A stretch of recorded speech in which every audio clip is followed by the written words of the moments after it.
It is your prisonplanet.tv memberships that fund so much of what we do here in this operation. And then we're more than happy for the TV show after it's aired live, then be leaked out onto the web to tens of millions of people. That's our goal.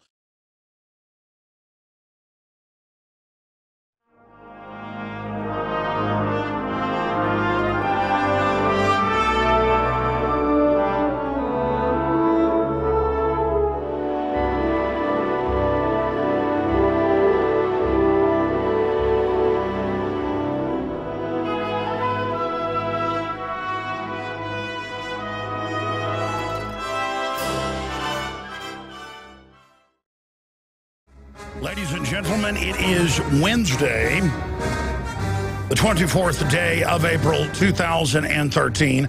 I am your host, Alex Jones, and we are going to attempt to cover all of this vital and important breaking news today here in the next 3 hours. Lindsey Williams hadn't been on in about 6 months, and he said 2 years ago that the real crisis would flare up in Asia before they move the fleet. I wanted to get an update from him on what's happening in the world. He'll be on in the third hour.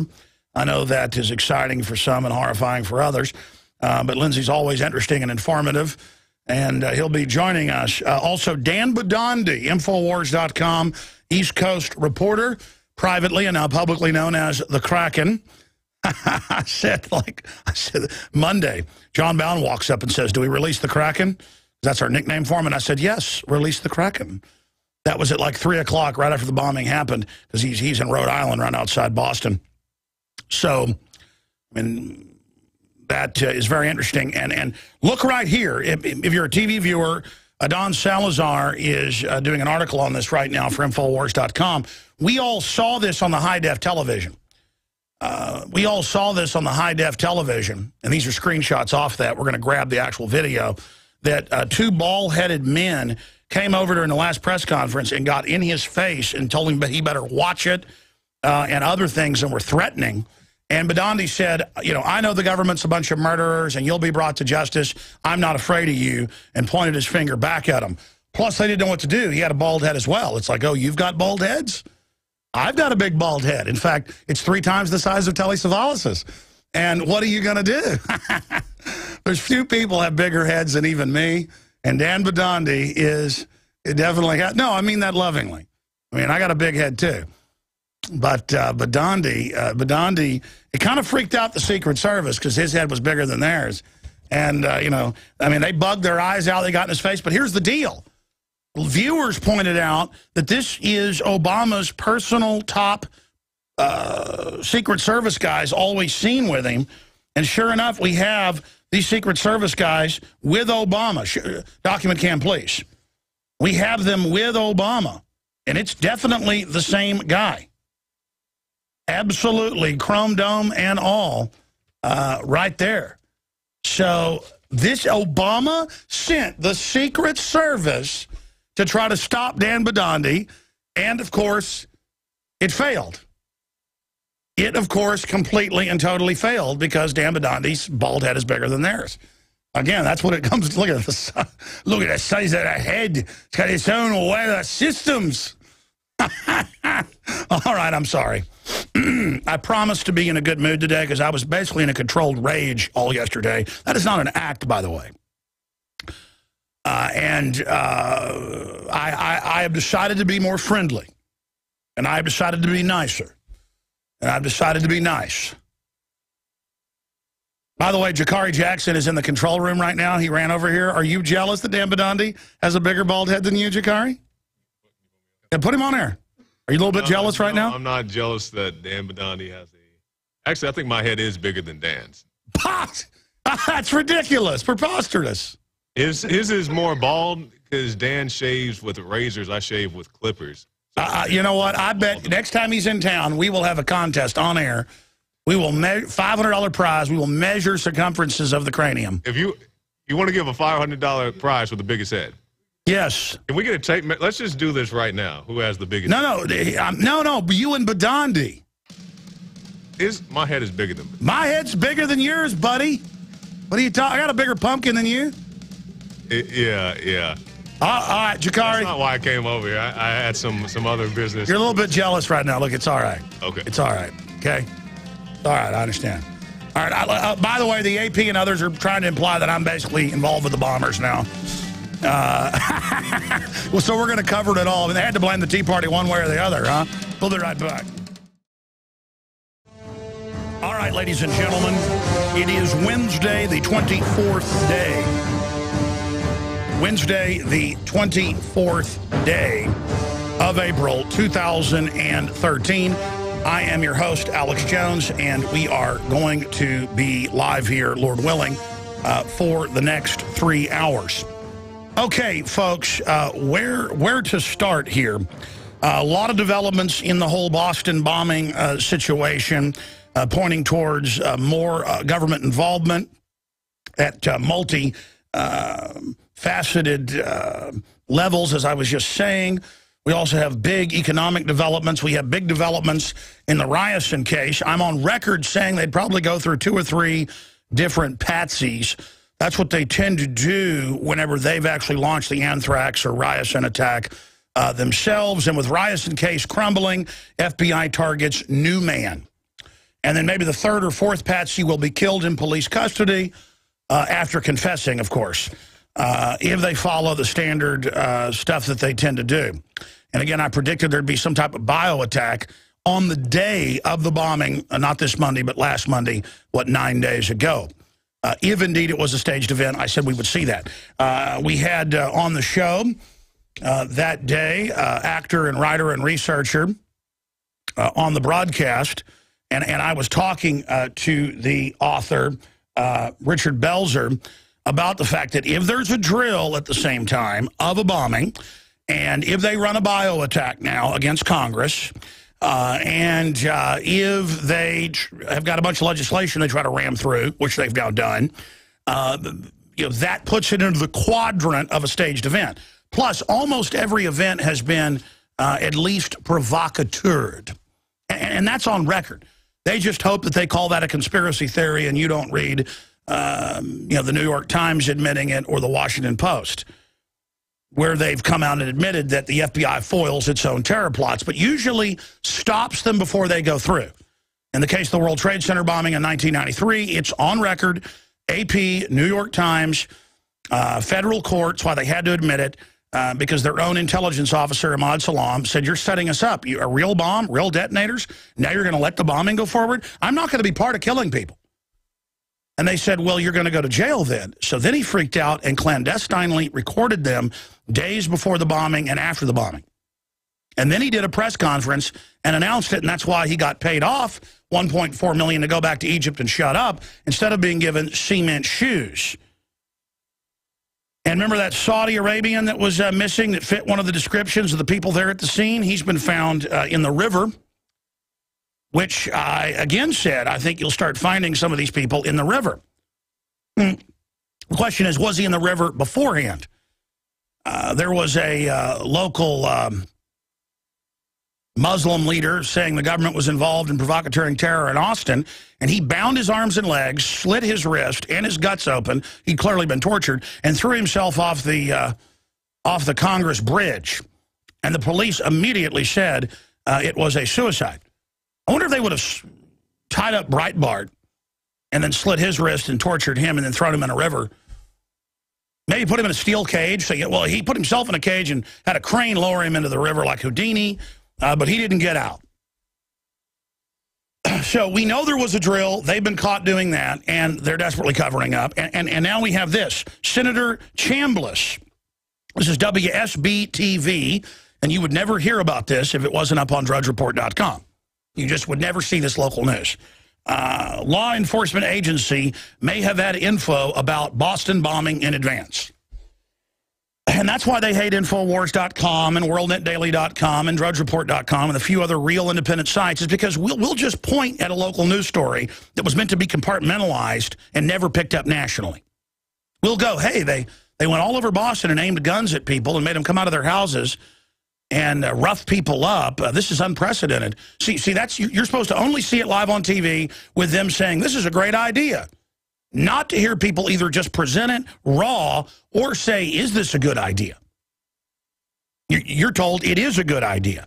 So, see, they don't have a monopoly. That's what the White House said 2 weeks ago. They don't like Drudge Report. They don't like What Drudge Report links to, Media Matters, run by the White House, pulling its hair out on a daily basis now, saying, how dare DrudgeReport.com link to Infowars.com. That is the White House pulling their hair out angry. And by the way, we have proof, ladies and gentlemen, that the White House, let me copy Rush Limbaugh here. I always liked that, even as a teenager. I love that. I always wanted to, the reason I wanted to get into talk radio so I could go. But I'm serious. Here I am, ladies. Well, I always liked that because it's that thing of, you know, do a little bit more. See, I can't actually do it first. I'll just do it more than Limbaugh. There you go. Is that impressive? I could do like an Olympic paper shaker, just like okay. Yeah, but they ought to have well, they got rid of stuff like wrestling that's originally in the Greek Roman wrestling. I mean, the first thing they did at the Olympic Games. So, yeah, synchronized swimming and curling. So we can bring back in paper popping, paper crinkling. Look at that. That's what's made him world famous. 7-time gold winner, Alex Jones, unseating the former champion, Rush Limbaugh. Here he is going for a record paper crinkle. Ladies and gentlemen, the judges are stunned. No one has ever seen anything like this. No one. Look at that. Look at the style, the grace, the different angulations, everything he's doing. No one has ever had skills of this level. No one. Oh, my God. Oh, wait. He's stopping now. The judges. 10, 10, 10, 10, 10, 10. It's unanimous. Alex Jones for his 8th and world record gold medal paper crinkling. All right. I've decided to be in a good mood today.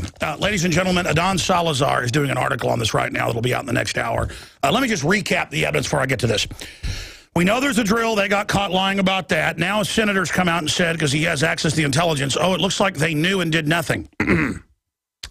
Yeah, it came out at the time they had bin Laden targeted at least 5 times and refused to let drones kill him. Okay, and I've interviewed the people that were running one of the major operations, Stratus Ivy. And, of course, that's Lieutenant Colonel Schaefer. We need to get him back on. That's on record. And it's the same thing. And, again, a false flag does not mean that people can't be involved, that there can't be Muslim extremists. The point is, most of the time, that's what it is. You find people, you wind them up, and then you provocateur them and basically command them as the imam, who's really an FBI asset, to carry this out. And then, oh, we're going to meet you and fly out of the country. It's going to be great. Or they're part of a drill and you set them up. We don't know. And now they've got a guy who got out of the boat, didn't look like he was bleeding. There was some blood on the boat where he reportedly climbed in. And then 5 minutes later, he's been shot in the neck and bleeding everywhere, and they have to do a tracheotomy basically on it. And then now, even though he can't talk, he reportedly admits he did it. Well, you got to love how that kind of justice works. No judge, no jury, no nothing. He's in there in a hospital. God only knows what's going on. None of the story matches. None of it fits. But none of it matches. None of it fits. It's got all the classic telltale signs of a staged event. They're power grabbing with all this legislation and police state and now saying you're going to have to all have anti-terror insurance. The insurance companies run this country. Oh, got to have government health insurance. Got to have terrorism insurance. Got to have. I mean, this is indentured servitude. This is slavery. This is the takeover of society. You've got all this, and now you've got the senator coming out saying, well, he saw the intelligence that agencies knew about this and did not warn people or stop it. Really? WSB-TV. We have that video report coming up. So you've got all this going on. And then you've got these photos here off the high-def video screen of your TV watcher at Infowars.com/listen. You can see this right now. And I remember seeing the bald-headed guys come over to him, Dan Bidandi, in the press conference. He thought they were Secret Service or FBI. That's what he said on air. We had him on that day when he took over the 3 press conferences. By taking it over, just bringing up real questions. Why was there a drill? Why are you covering up the drill? And is this a false flag? I mean, governments have been caught false flagging over and over again. You've got to ask that. It is now confirmed. It's the same guy. We've even got photos of him with the president in the same tie. It was the secret service of the president, who's trying to get law enforcement authority across the country outside their jurisdiction of counterfeiting and protecting POTUS, poop ball, pus tupulate, or whatever the name is. I'm trying to remember the proper name. It's POTUS. That's right. But here it is, ladies and gentlemen. Here it is, ladies and gentlemen. There he is, right there, and bugging his eyes out at Badandi, who's right there, and this other Secret Service agent, and they basically, were threatening. I mean, look at this look. Just the craven. You're not going to ask questions. That is so much evidence of a cover-up. And Badandi said, you don't scare me. This government's criminal. We know you did it. That's what he reportedly said to him. And look, the look of craven power, he's not scaring Badandi, goes out of his face real fast. And there he is with POTUS. POTUS. There he is with POTUS. What does POTUS stand for? Pus. Orb. How do you spell out POTUS? Oh, it doesn't matter. We'll fix POOOTS. Anyways, phony occupying office of presidency. Okay. Of the United States. There you go. Here, go back to this. There is POTUS with the Secret Service guy, again, acting all powerful and manly. Because that's what it's all about, is acting manly all the time. Acting powerful. And there's Michelle right there leading everyone. All right, folks, Alex Jones here, back live. Thank you for joining us. I tend to, when things get really stressful, go into kind of an automatic defense mechanism of making it all a big joke. I think that's a natural thing that people do, kind of a gallows humor. It actually freaks me out really bad that in America, and we're going to get Dan Badandi back on at the bottom of the next hour. He talked about it last week on Wednesday and Thursday and Friday when he took over the 3 press conferences with real questions. And the rest of the compliant lapdog media just didn't look into the drill that's on record happening, didn't look into prior knowledge, didn't look into stand down, now being confirmed, didn't look into these guys having multiple aliases and allowed to travel to areas where the West is funding terrorists. They reportedly were radicalized by people on State Department CIA payroll. Just like Al-Qaeda runs Libya and Syria, the takeover. We've now got to give our rights up and get terrorism insurance they're calling for today. That's in CBS News. CNBC's also covering it. We've got to do all this because more people on government welfare, government assistance, government protected, it's all coming out. Just like the shooter at the Aurora situation, always has government ties just all around them. Turned out the Unabomber was CIA, was in MKUltra, LA Times, federal court documents, came out in his defense. I mean, can there just be one bomber who isn't CIA? But see, I am cursed with being informed. It is. Because I have to sit here and be attacked. I haven't even gotten to this yet. I mean, of course, most talk show hosts would open their show with it.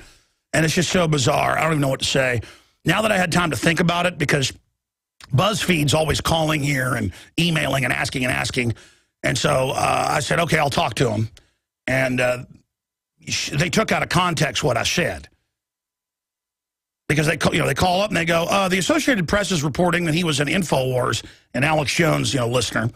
And I said, okay, and I pulled up AP and I said, okay, I'll talk to him because I wanted to get a statement out.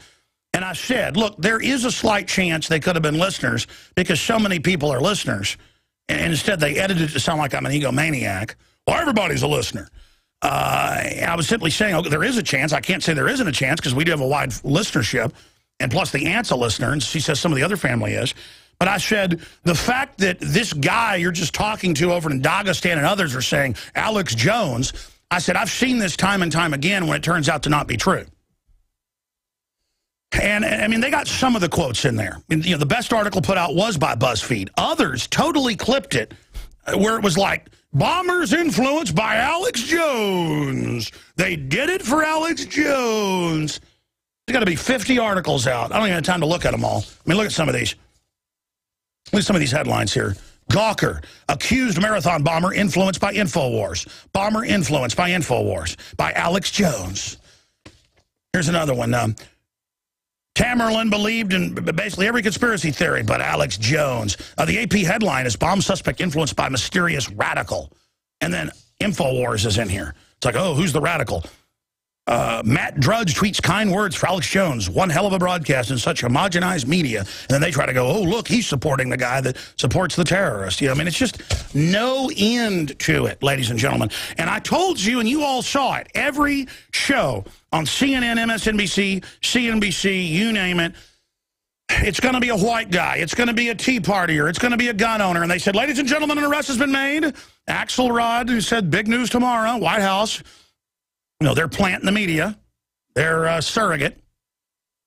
They're sheep-dipped minions out of the White House directly into the so-called media. I mean, half the pundits now on CNN are former White House. Same thing on MSNBC, or maybe more than half.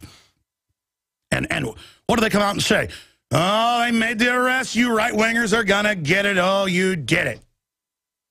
You did it. And oh, right-wingers are probably mailing riots to pro-gun people. Yeah, right. And then, oh, the White House has got something suspicious as well, to act like they didn't do it, to act like they weren't involved. Yeah, there it is. Alex Jones, Infowars founder, comments on Boston bomber visiting his website. So that's the new guilt. You know, maybe go look at their hard drive. If they were visited Huffington Post, well, it's their fault. They were big Obama supporters, reportedly. Big, scene-wearing, trendy, kind of liberal-type stuff. It's all your fault, Obama. Well, and again, why would they send the Secret Service? Why would they send the Secret Service to the third press conference to go over on the feed before they, went to the press conference itself to come over and threaten Dan Bidandi? And again, we actually have the high-def video. Listeners pointed out these guys are Secret Service. They wouldn't identify themselves to Bidandi. They just threatened him. There's Dan Bidandi, and there they are. Everybody saw it coming over and getting in his face before and after. And you can see him pointing his finger at him, saying, I'm not scared of you, as they got up in his space. So he ended up getting his, and they did not want him handing out photos of, quote, other suspects, which was the government drill. That's why the FBI said, only look at our photos. All right, folks, I'm going to open the phones up in this hour and the next ahead of Dan Bidandi popping in, and then the always informative Lindsey Williams is going to be coming on with us in the third hour, but I will open the phones up for him as well. I'll do the best job I can. Here is the toll-free number to join us, 800-259-9231, 800-259-9231, and we will get you up and on the air. It's a free-for-all, whatever subjects you want to raise, whatever you want to bring up. But, I'd like to get your take on the younger brother that's supposedly still alive, admits to setting bombs with brother, says source in the Boston Globe, also admits he and his brother Tamerlan were behind killing of MIT officer. So that's the new system in America, where, they arrest you, you're walking, they cut your larynx out, and then you're guilty, and then they put that out in the news so you can't get a fair trial. And then everybody chants USA, USA, USA as due process.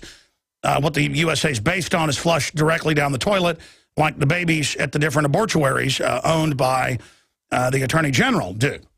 By the way, Kermit, not the frog, but the abortionist, they've dropped most of the charges. The judge is inexplicably dropping most of the counts against him. And even the Associated Press, not known for its accuracy or standing up for liberty, had to say really no reason. Inexplicably. Just, we're talking about 9-month-old babies, just chopped up, put in toilets and buckets to drown, blood all over the walls, all over the floor, just a filthy stench pit. And it all came out because women would go there and get so physically hurt. Just imagine it. And the demonic ferret, Kermit Gosnell, unbelievable. House of Horrors, doctor charged with killing live fetuses with scissors. And you got the Planned Parenthood in Florida saying, well, no, we should be able to get rid of kids even after they're born. And that's the Journal of Bioethics. ethics came out last year, and people didn't believe me when Paul Watson came out and wrote an article linking to it. They thought it must not be real. But see, just a year later, it's like, yeah, what is the big deal? Death panels are good, kill kids.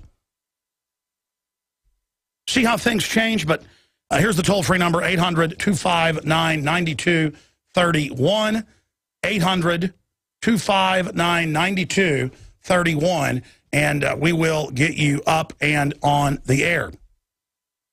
Now, I want to go ahead here and plug some new things that are on the InfoWarsStore.com site. Not only do we have the best products up there at the lowest prices out there in many cases, it also supports the broadcast and everything we're doing.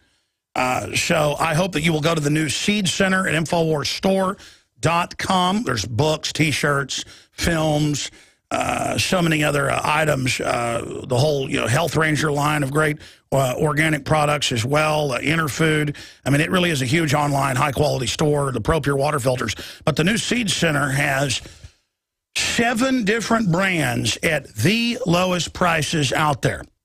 We either match the lowest price or we've been authorized in some cases to go below. But this is the lowest price that we've been authorized. People can sometimes, buy it and sell it on eBay or something cheaper, secondhand. We have the lowest prices on every one of the, this is a year of research. Because a year goes by quick, and I've told Weldon, find out the best companies, do the research, try them out, talk to people. And finally, a year later, because my crew's really busy, we have the huge Seed Center, 7 different companies, and it's all up there.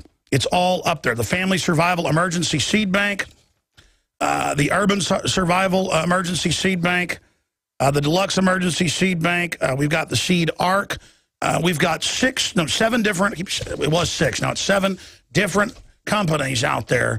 The lowest prices, all the different choices to compare. One place, InfoWarsStore.com, or call toll-free. You get the Survival Seed Vault, the Seed Arcs, all non-GMO, non-hybrid heirlooms. So they have that old-fashioned thing of producing their own seeds in the fruit, in the vegetables, in the different plants, so you can replant the next year. Someday that'll be a conspiracy theory. Mommy, I heard once there were mommies.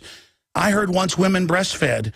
I heard once that plants had seeds and grew and didn't come out of a biotech engineering company. I heard once that children could walk and play. I heard once we lived past 20. Of course, it won't even get to that. We'll be replaced with machines and the whole merger with a cybernetic interface if they have their way. It's all public. The end of humanity as we know it, if the global technocrats to the psychopaths on drooling power trips have their way. Things are not going to go the way they think they are because we're checkmating them right now, putting their whole agenda out. So when they try to implement it all, people under mind control will still agree with it and go along with it no matter what happens. But many people will not do that. Many people will go, wait, this was all true.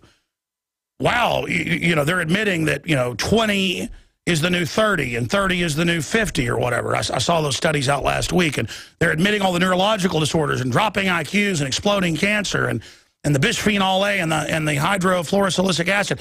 Just 10 years ago, I'd talk about this stuff designed to feminize men, hyperfeminize women, reduce your fertility.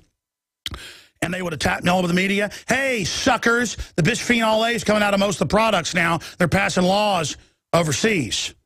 Hey, suckers, countries are banning the cross-species GMO everywhere. You see? Because it came out Monsanto's own laboratory. Cafeterias won't have GMO. And the Queen of England won't have GMO. And the royalty all over the world won't have it. And the communist Chinese leadership won't have it. It's over, suckers. Go ahead, roll all your stuff out, okay? Just because you got a bunch of lemmings that'll go along with you. Natural law says just because you've got 50+% begging to be slaves doesn't mean I get to be a slave just because you get people voting to make me a slave. You got that, suckers? You're the suckers that signed on to evil. You can go right back to Hades where you came from. Anyways, we've got the huge seed center, and it'll probably be 8 seeds by, 8 different brands by next week. But these are the best, the most certified, highest quality, lowest prices, InfoWarsStore.com. This is part of a big rebellion. You want to fight the New World Order? Don't fight with your wife. Don't fight with your husband. Get your kids off television. Get them off GMO. Take care of your neighbors. Forgive your enemies who aren't really evil. If somebody's just dumb and weird, help them out. But if they're super evil, obviously expose them and fight what they're doing. But get rid of old petty grudges that don't matter. Go to the next level. Plant seeds in your backyard. Drink filtered water. Give fruit and vegetables to your friends and neighbors. Get them into planting seeds. Become human again. Get back to what happened pre-technocracy, pre-1960s. Revolt against the matrix. Rediscover your humanity. Just the act of gardening, as I've told you so many times, is so human, the agrarian instinct, that it just activates all these other basic human instincts. That's why they don't want you doing it. Again, Oblivion even talks about that. This is the reality. This is what we're dealing with. Everyone knows these universal truths. What's the movie with Kurt Russell, Universal Soldier, where he finally breaks his programming, gardening? And people make fun of that stuff. Anybody who goes out and digs in the dirt knows what I'm talking about. Anybody that goes and... No, but Jean-Claude Van Damme had one by the same name. It's a very similar name. It's something Soldier. It's a pretty good movie, actually. Pretty good for a B movie. I love Kurt Russell, man. Oh, I love him in The Thing. You know, there's not many actors I want to meet, and I've met a lot of them. It kind of spoils it. But, I mean, I would love to meet Kurt Russell. Actually, I had a chance to go to the premiere of one of the Grindhouse movies and meet him, and I didn't do it. You know, it's funny. People you really want to meet or talk to, you don't want to. You know, it's like I know where... you know, a lot of people hang out and go in Austin and stuff. And if I find out some famous person eats at a restaurant, it's just called Soldier, 1998. There you go. And then I almost won't go there because I don't want to run into him. And, you know, it's kind of like Drudge, because what I really admire Drudge, all he's done, trailblazing, having the courage to really expose the New World Order more and more, the first to expose Bilderberg. I mean, just 6, 7 years ago, they said Bilderberg still didn't exist in America, and Drudge started posting links about it and broke the blockade. I mean, that's a big deal, and he has courage, so I admire that. And then Drudge tweeted yesterday saying, you know, I've told friends privately, because I've been told this by some famous people that have talked to Drudge, they go, you know, Drudge really likes you and says, you know, you're going to end up being, you know, just incredibly, you know, effective and famous in all this because you're a smart guy. I guess you can see trends. And I've been told that by a few people. I won't say their names, even though they didn't say it was off record. And then sure enough, he sends a tweet out saying, privately told friends would be year of Alex Jones. Never met or talked to the man, but one hell of a broadcast in such a homogenized media. And, you know, again, I know I could get a hold of Drudge. He knows he could get a hold of me. Because I've actually talked to some of his crew before. I'll just leave it at that. And we just neither one ever try to talk to the other one. Because it's, I understand. I don't, it's almost like, it's just you don't want to ruin it. You know what I mean?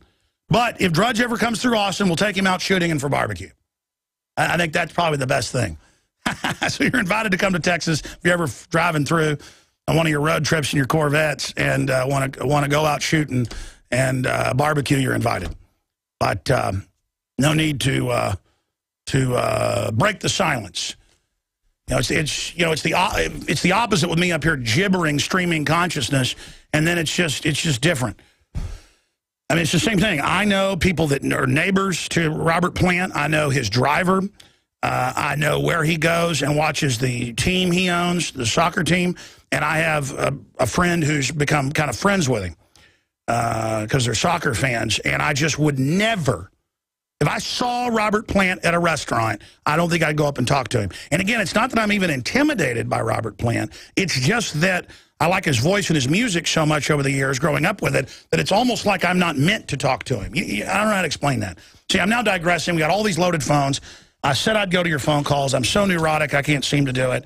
Let me just say this separately. I'm on quite an adventure here. I know I'm real. And I know that we're having a big effect and really changing history right now. And having the White House attack us and go after us and dirty tricks and things I won't even get into on air. I know how real this is. And I see people conditioned to go along with it.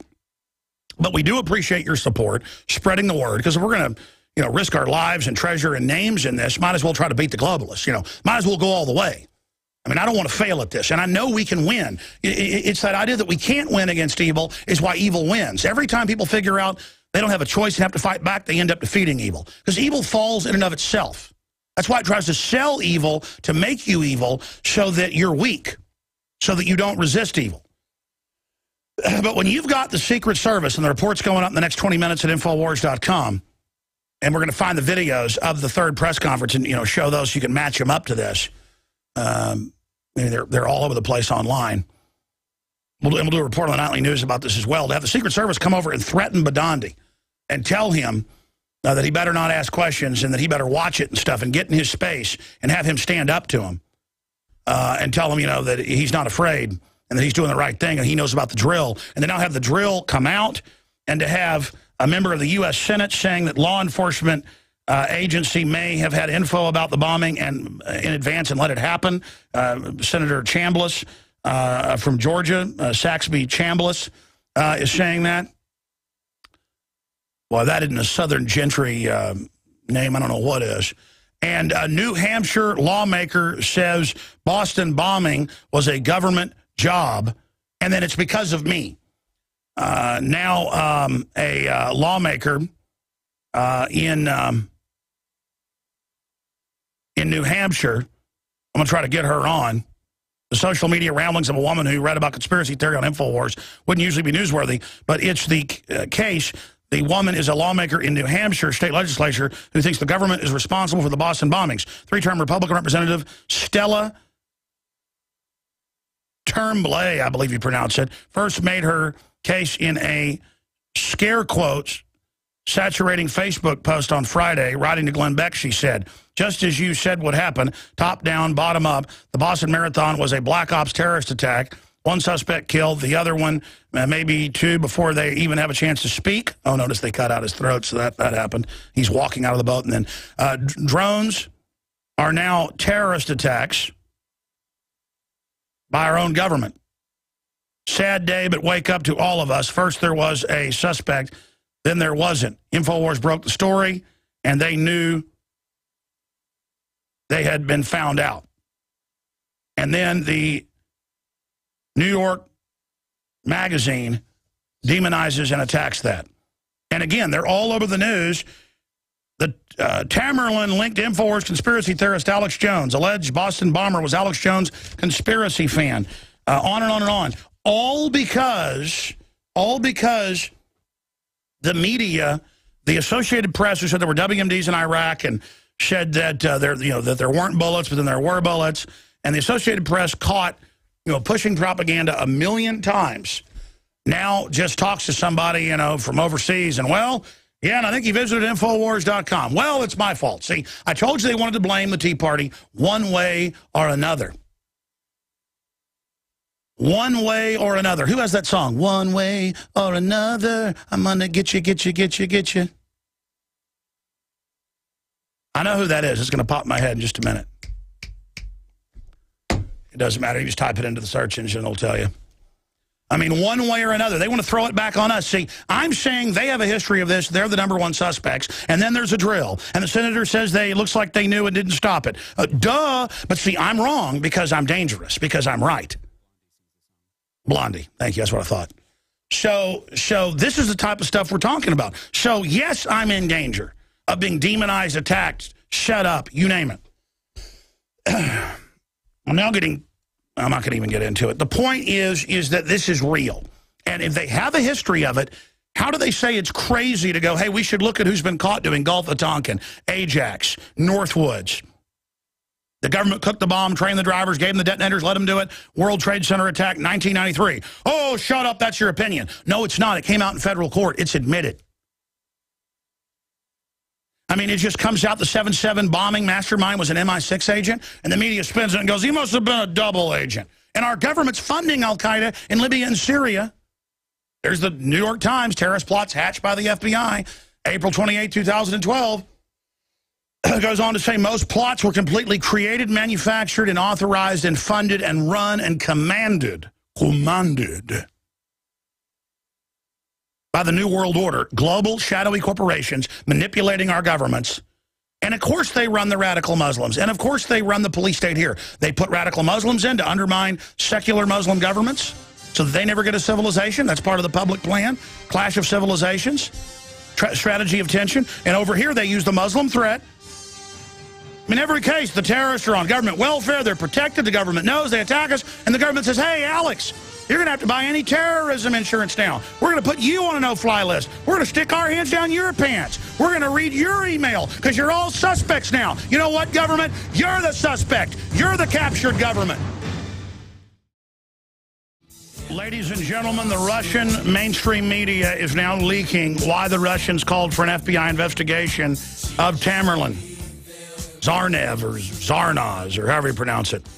They are now coming out, ladies and gentlemen. Document cam, please.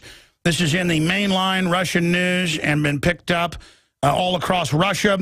Tamerlan recruited via the Georgetown Foundation, Jamestown, U.S. nonprofit. The board of directors of NGOs previously entered one of the ideologists of U.S. foreign policy, Zbigniew Brzezinski, who calls for using terror states up against Russia, was engaged in recruiting residents of North Caucasus to work in the interest of the United States and Georgia. And that's why he had an alias that's confirmed. That's why the family said it must be a setup, because the family are pretty, you know, some of them are some heavy-hitter lawyers and people working for oil companies. And this is huge, because Kurt Nimmo wrote an article on Saturday predicting it would, he even listed the Jamestown group, because that's the group they use.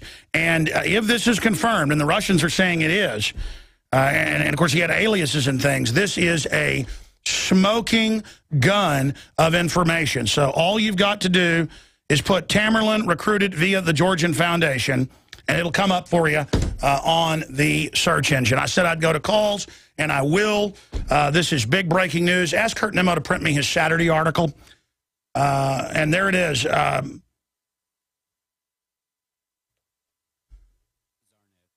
Tamerlan Tsarnaev recruited via the Georgian Foundation. And Georgia, of course, has been the main hotspot to train Muslim terrorists to attack the Russian-held areas. And again, I'm no fan of Vladimir Putin or what they're doing. That's another tyranny.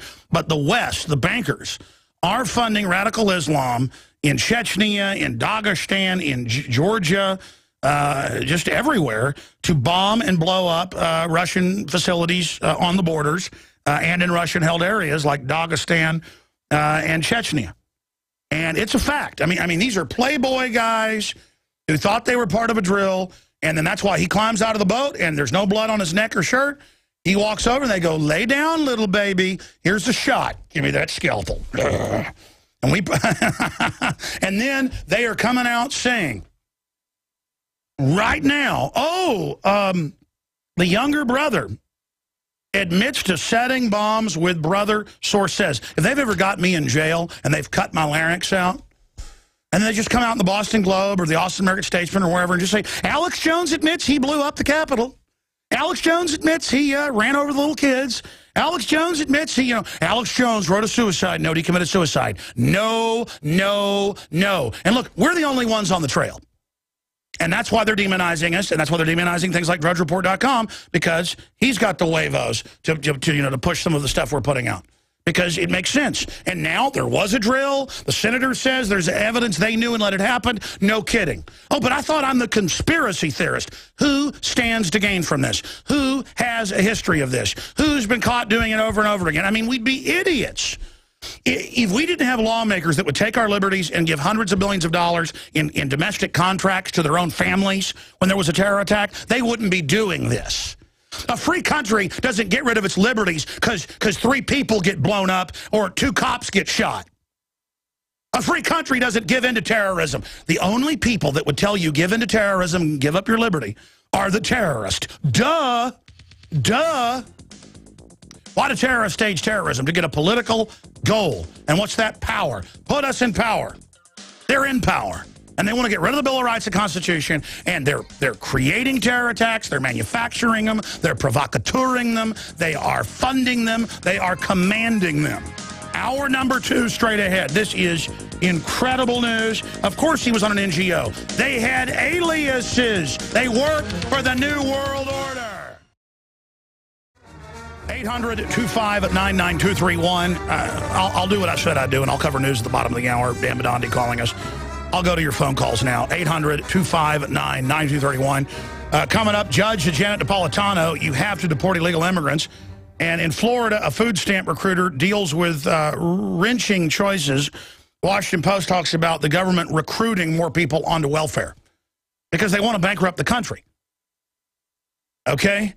And also, Napolitano now admits the Saudi student was put on the watch list, even though she denied that previously and said that they weren't deporting him, though now they are. I mean, just a pack of liars. 800-259-9231. We'll get you up on air. The big news is the AP came out with no proof, said they talked to, somebody, overseas. Oh, and the brothers liked Infowars.com. And then the media ran with that, and now they're my biggest fans, and that I caused the bombing. And, of course, I'm saying we should look at the globalists who stand to gain from this and have a history of it. And, oh, there is a drill, and the U.S. Senator now says, looks like they knew and let it happen. That's mainstream news. But, see, it doesn't matter. Folks, I'm the terrorist. I mean, come on. I told you they wanted to blame us, and they're doing it. Because no one's got what it takes to challenge these people. We're all supposed to just lay down, and everybody's so afraid. You're so afraid of all this stuff that statistically isn't even that dangerous. If the government kills me, that's just the way it is.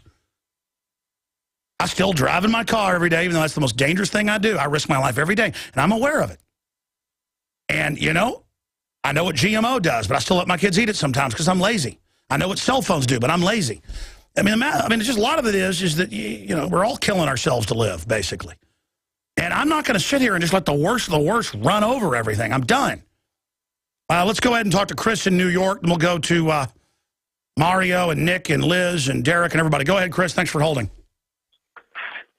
Hi, Alex. Thank you for taking my call, and thank you very much for your efforts. I got a couple of points that I want to stress. Number one, people need to know that this Boston thing is to take our civil liberties. People need to know that, understand that the Second Amendment, the Constitution, the Bill of Rights needs to be defended. Another point is that some of the reporters out there that need to come out, more people like Rudowski, Badandi, yourself, need to come out and get on the Obama's face and Biden's black helicopter's face and ask how did they feel when the VP called for a new world order 1 week before the bombing. Another thing is that I come from a third world country. I saw on your page that probably Obama might have a gun ban from importation. Oh, he's saying that he's going to adopt the UN policy and do it, and Biden has said they will, and they had a pro-gun group on my YouTube saying I'm a liar. Even when it's official, people can't even admit it's happening. Well, let me tell the people this. I come from a country that has the same thing. You cannot bring guns in, so the only thing that leads to is for contraband. Number two, only crooks and the people in power are the only ones who are going to have guns. And whatever guns are going to be left, they're going to be very, very expensive. People cannot buy them. And that leads to more,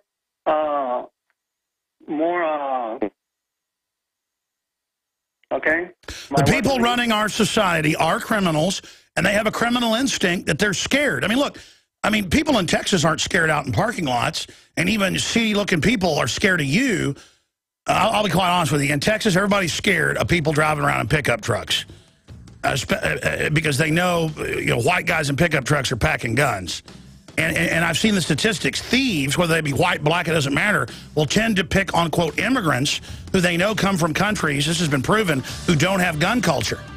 So, in fact, a lot of immigrant groups feed on their own immigrants because they know they're probably not carrying guns. Criminals hate the gun culture.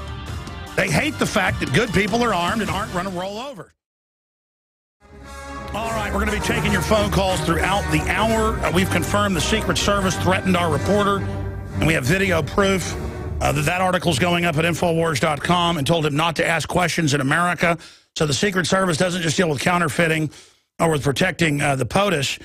Now it deals with telling reporters they can't ask questions in America about drills that happened. And we know why. It is being reported by WSB-TV. We have this up at Infowars.com. Senator Chambliss' law enforcement agency may have had info about Boston bombing in advance and done nothing and not shared the info. It turns out that they were both on welfare. And here's the big bombshell being reported by Russian news. We have this all linked up on Infowars.com. Tamerlan recruited via Georgian Foundation, working to help in conjunction with the Georgian Special Services and Americans. And then they help fund the different radical Muslim groups, including the bin Laden of Chechnya, who this guy reportedly admired because they're using him to attack the Russians. And who is the father of this 1979 plan, strategy of tension and proxy state? Here it is. It's the Jamestown U.S. nonprofit. The board of directors of NGOs entered one of the ideologists of the U.S. foreign policies, Zbigniew Brzezinski, has engaged in recruiting residents of North Caucasus to work on the interests of the United States and Georgia. They mean the mega banks that have captured us and are now using America in the exploitation phase. They'll know what that means at the CIA against the next country. Unbelievable. According to the reports of the Colonel, Chief Directorate, Counterintelligence Department, Ministry of Internal Affairs of Georgian, Gregory Chanteria, to the Minister of Internal Affairs, and it just goes through workshops with the military. I mean, this guy was a commando. And that's why they had to get him dead immediately, whatever he knew. And I said, oh, these guys are dead. Well, they shoot the boat full of holes. Looks like 15 machine guns, bullets every inch. They come up and say, and I heard the live police scanners. They're like, oh, no. The media's got a feed right when they were getting ready to do the deed. So then they say, okay, come out. He puts his hands up, climbs out, and minutes later is unconscious with his throat being chopped open and then barely living. So they could say, oh, leave it open. We can kill him if we want, or maybe set him up or get him to confess and then kill him. And for those that don't know, you never have someone in intensive care and critical condition and then have them say, oh, a source, he admits to doing it all. Never going to get a fair trial, folks. Never going to get a fair trial. And again, am I saying there aren't Muslim extremists? There are. The globalists are putting them in charge of Libya, in charge of Syria, to commit massacres of Christians in both countries and Muslim minority groups, Shiite and other subgroups that are even more rare, like the Alawites and the Zoroastrians. You've got all this going on. See, folks, you're an expert on baseball and football or your own business. I'm an expert on history, and I'm just giving you the basics. I mean, for someone informed, it's like you have 20/20 vision. For people that don't know where the Caucasus are or don't know about foundations or haven't read all of Brzezinski's books, who don't watch CFR meetings, who don't read Foreign Affairs. I mean, Foreign Affairs said last year, yeah, we're running Al-Qaeda. We need them. Al-Qaeda's doing a great job. These are good fighters. They wear black uniforms with the Al-Qaeda patch. And they go into people's houses and say, we're going to kill your whole family if you don't drive this suicide bomb into that police convoy up there. I mean, you don't even know. They may have this guy's wife and kids saying we're going to kill him. You don't know. I know this. The aunt, who's a tough-as-nails lawyer in Canada, is a listener. We confirmed that. I talked to her. She said, I'm ready to go public. I called her back, and she's crying. She goes, they will crush me like a bug if they're listening. I can't talk. I love my family. The America, I thought the West was free. Oh, it's terrible. It's terrible. Obviously, it is my summation. They called up and said, listen, bitch, we're going to kill your kids if you don't shut up. You got that straight. And by the way, she was on record saying they were threatening her. And I'm sorry to use that word, but that's how they talk to you. Because I've gotten the phone calls. They love to call my wife up and tell her about what she was just talking about to let her know, hey, yeah. Okay, you heard that. Now you know we're listening. I will cut your head off. But they'll say it in a lot more vicious. It's like a movie. Do you understand me, you bleeping, you know what? But I'll do a lot more before I do that. See, you don't know who runs America. And so I'm up here just going, all right, all out. I know who you are. I know what you've done. You think they hate Iraqis and killed over 1 million of them with starvation and all the rest of it and sanctions? And then they hate our troops even more. They shoot them up with deadly shots. They brainwash them. They put them on deadly drugs. And now they're going to take their guns. They hate our troops 100 times more You're just nothing but a drone. You're nothing but a biological android. You're nothing but a clone, cloned by this culture. They call us biological androids. Ray Kurzweil and all of them. Zbigniew Brzezinski. You are a programmable guy that goes and watches Olympus Is Falling and believes all this and really thinks you're a hero. G.I. Joe, great American hero. Yo, Joe. You don't work for Joe. Joe got taken over. The G.I. Joe command base is run by Cobra.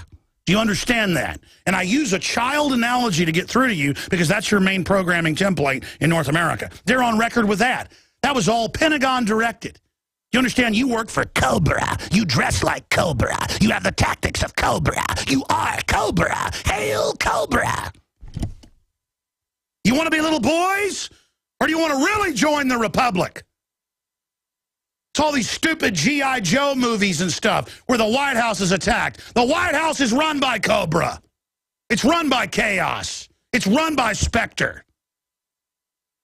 How do you think MI6 that Ian Fleming wrote about, he worked for him, he was an OSS, where the robber barons are going to release a bioweapon to kill everybody? He wrote Moonraker in the 50s. That's the plan. Oblivion is the plan. Zardoz is the plan. It's the only plan. And you better pray to God they don't get this through. Because if Cobra, the snake, the devil, the Black Pyramid gets control, it's all over for you. So that's why it doesn't matter if they kill me. It doesn't matter because my family has no future if we don't beat them.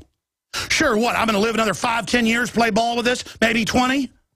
Play ball, think I'm part of the elite, live in some high-rise all guarded when the bioweapon gets released? We'll all be dying up in that high-rise. I'll be on the phone going, I thought I was part of the team. These idiot operatives trying to discredit us online go, Alex Jones admits he's had family in the government. The proof, it's secret. I'm the one saying it on air. I'm the one telling you, idiots. And I'm not going to say more because I don't want to get people in my family in trouble.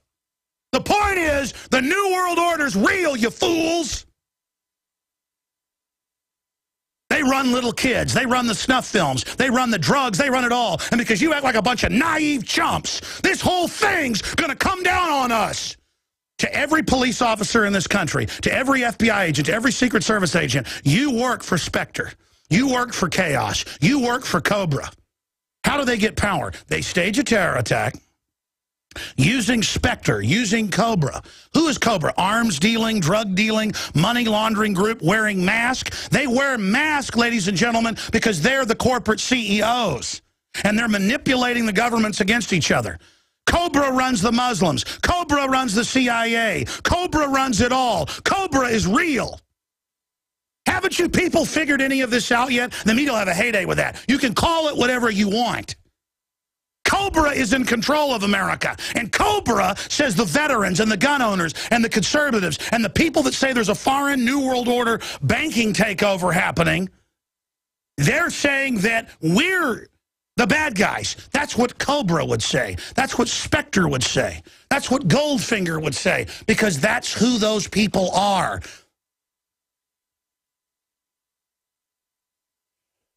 James Bond works for Spectre. James Bond is Spectre, is Cobra. They are the bad guys.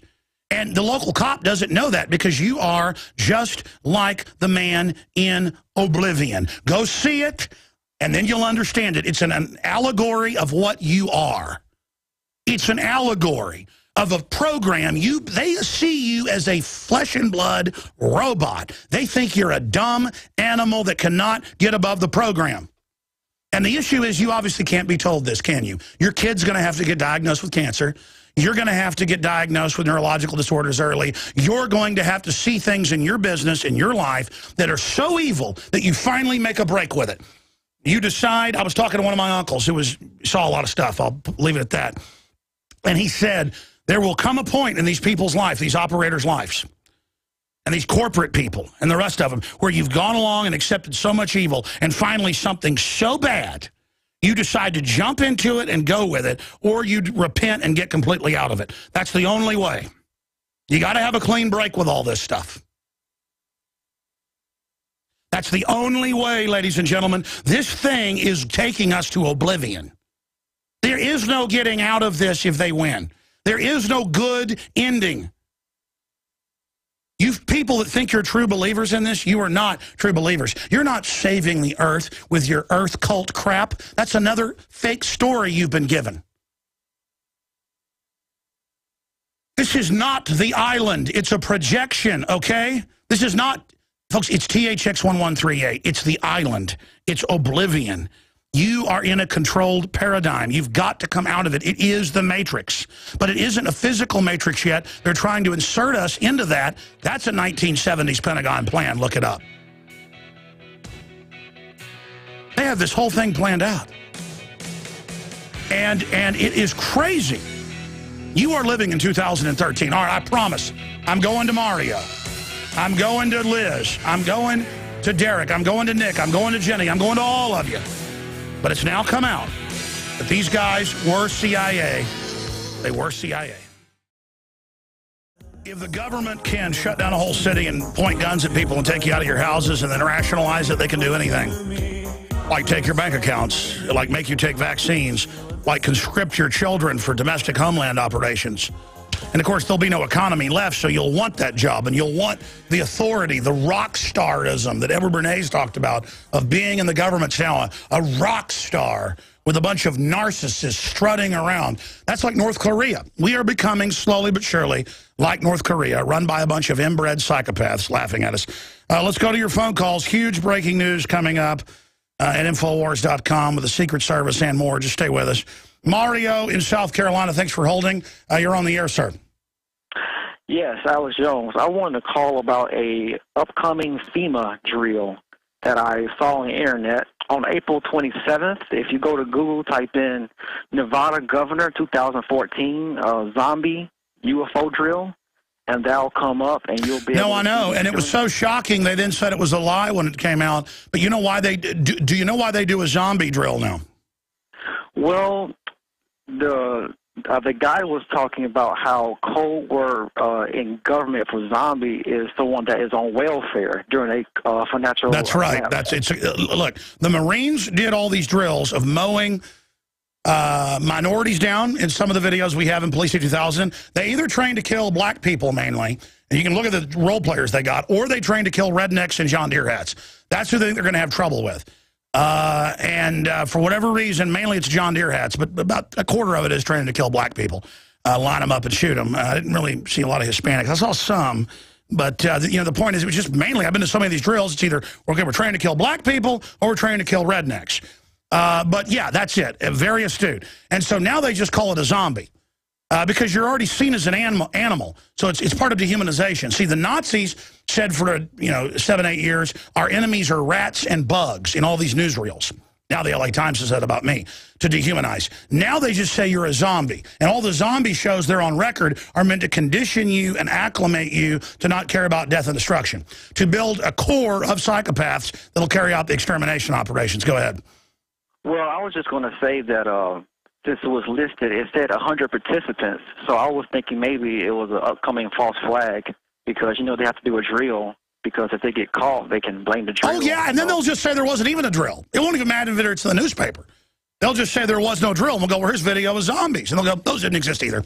Oh, look, Jones says there's zombies. And he says Cobra Commander runs things, which is an allegory, but basically it's the same thing. The world is ruled, to a great extent, by people that make Cobra Commander look like an angel. But it's the exact tactics you see. They were teaching little kids the type of dirty tricks they were going to carry out as globalist operatives.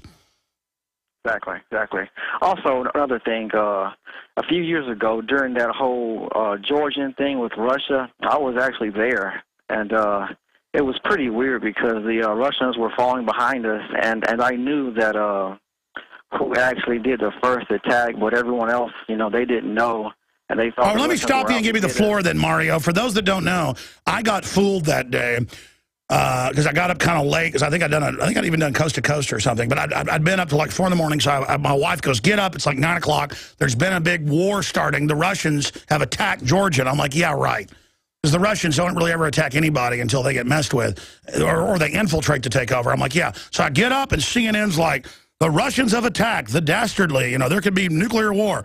So I drive in, I go on air at 11 a.m., and I say, well, the Russians attacked, not knowing, even naives, back in 2008, how big of liars they are. And yes, it later came out the U.S., through proxies, attacked Russia-held areas in South Ossetia and Abkhazia. You say you were there in the Navy. Tell us about that. I see that on screen.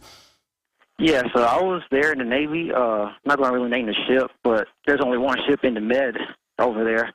But basically, we responded for a humanitarian call, and we basically gave the Georgians some supplies. But at the same time, I was talking to a friend that I met, a girl, being in the Navy and everything, and she was in Russia, and she was explaining to me the entire situation.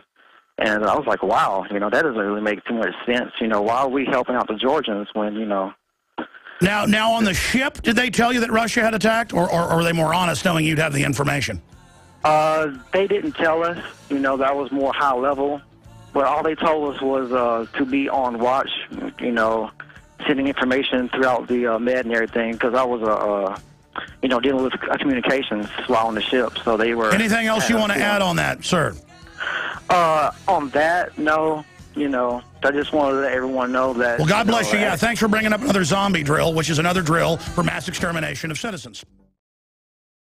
Ladies and gentlemen, we are back live. Thank you so much for joining us. The top story up on Infowars.com is that the CIA had recruited in Georgia for operations the older Tamerlan brothers. So that story is red-linked up at Infowars.com. We know he had an alias to get in and out of the country, which the government let him use. That's the big tip-off.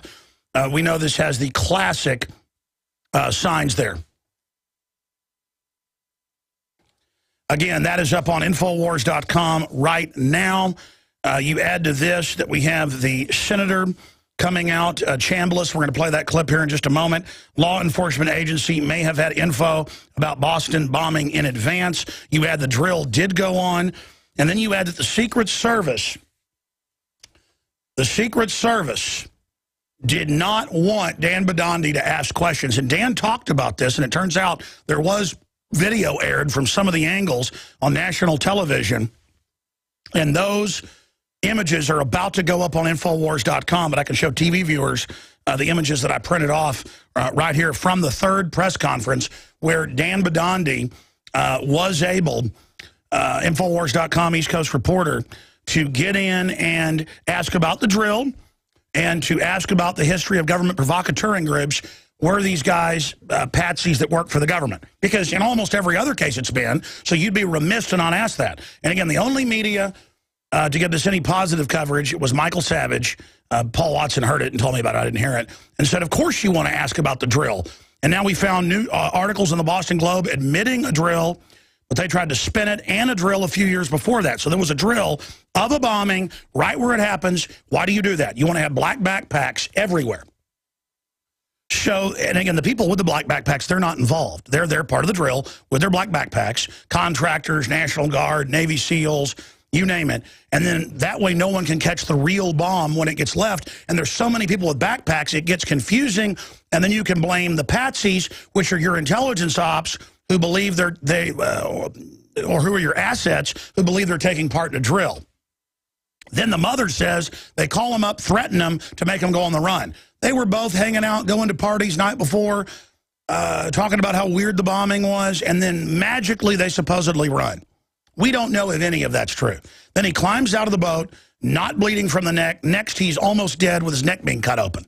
And now they have shown he'll never get a free trial. The younger brother, they're in the news saying, oh, Boston Globe witnesses, sources say he admitted to the bombings.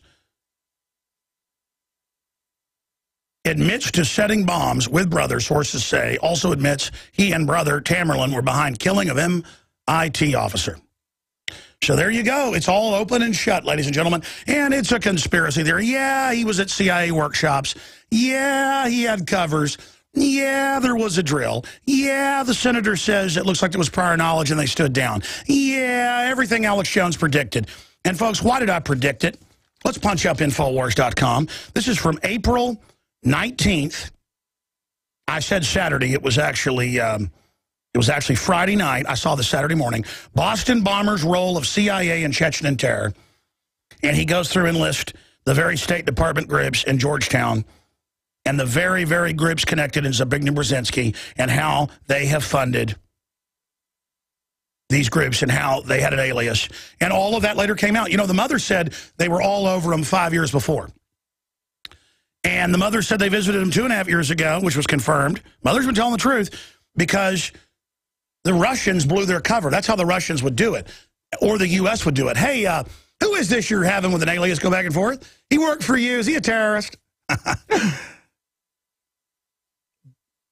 And by the way, it's seasoned people who've run black ops like Steve Pachenik saying it's an inside job. It's seasoned people like Joel Skousen concurring with my analysis, okay? You think it's fun to go up against these people? I mean, even if you don't believe it's an inside job, and there's no history of that, and you want to say, USA, take my rights, and you're a fool, even if you're a fool, do you know the government goes after people that stand up to them because they're bullies? So you think I enjoy doing this? They call me a maniac. They call me a madman. They call me spooky. They call me dangerous. They call me a fascist. Folks, I'm really just a Texan. And I'll be honest with you, your ancestors were tough and they stood up. I'll guarantee if you research them, my ancestors were just as tough or tougher. And they didn't bow to King George. They didn't bow to Santa Anna. And you know what? A lot of them didn't survive, but the idea went on. And that's just in my blood. I am not a slave. And I'm not going to be ruled by a bunch of murdering criminals that have put Libya and Syria under al-Qaeda to line Christians up and chop their heads off while telling me I got to give my rights up or al-Qaeda will get me when they run them. And by the way, they're going to take everything, folks. They're not going to. This is a really nasty group. Now I'm going to shut up. I was going to have them on for about 5 minutes. Then we're going to go to your phone calls. Liz and Nick and Jordan and Derek and Jenny, we're going to get to all of you here in just a moment. But history's happening here. We're the only ones at Infowars.com on the trail. I have put my name, my family, most importantly, my treasure, everything on this because I know what I'm talking about. I mean, it isn't hard when the globalists have done this over and over again. It's like, you know, I hate to use a gross analogy. It's like walking through a field with cows in it, and there's a big steaming pile of cow manure right there. And I go, hey, watch out, that's cow manure. And some city slicker goes, really? I think it's a big chocolate cake. And I'm like, no, that's cow manure. I promise cows, you eat grass. They got 3 stomachs. They crap that out. They're like, shut up, conspiracy theorists. And they sit down with a spoon and start eating it. And you're like, hey, does that really taste good? And they're like, yeah, it's chocolate, like I said. And you're going, no, man, this is tyranny. You don't want to eat that. You don't want to go down this road. The founders said it was cow manure. They're like, no, I say it's chocolate cake. And that's what Americans are doing that go along with this. I say everybody having to put their hands up and come out of their houses is chocolate cake. I'm saying the government spying on us without warrants is chocolate cake. I'm saying drones targeting us domestically is a good thing. It's chocolate cake. Let me tell you why a lot of people kind of halfway sell out to all this, like you've been seeing lately. God love them. It's because they're scared, ladies and gentlemen, and their wives at home saying, man, this is dangerous. You know, all the ladies from the Senate are saying, we better watch it and play ball, honey, and work on the inside and fix things that way. I mean, I don't like what, you know, that phone call I got.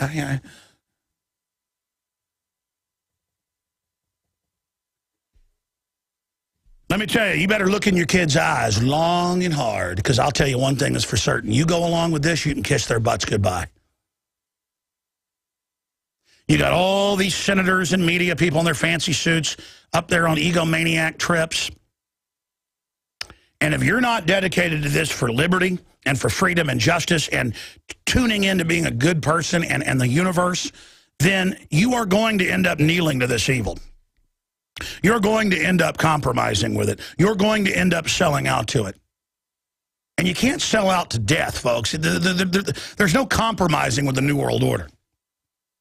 I want to bring you now Dan Badandi, Infowars reporter, someone people admire for his courage. People ask, why did I hire Dan Badandi? Because, you know, I mean, if you go back to the way I was first on air 18 years ago, I'd stutter and stammer sometimes. I still do it. I would get overly excited. I would, you know, does he look like one of the anchors on Fox News? No, he doesn't. Do I? No, I don't.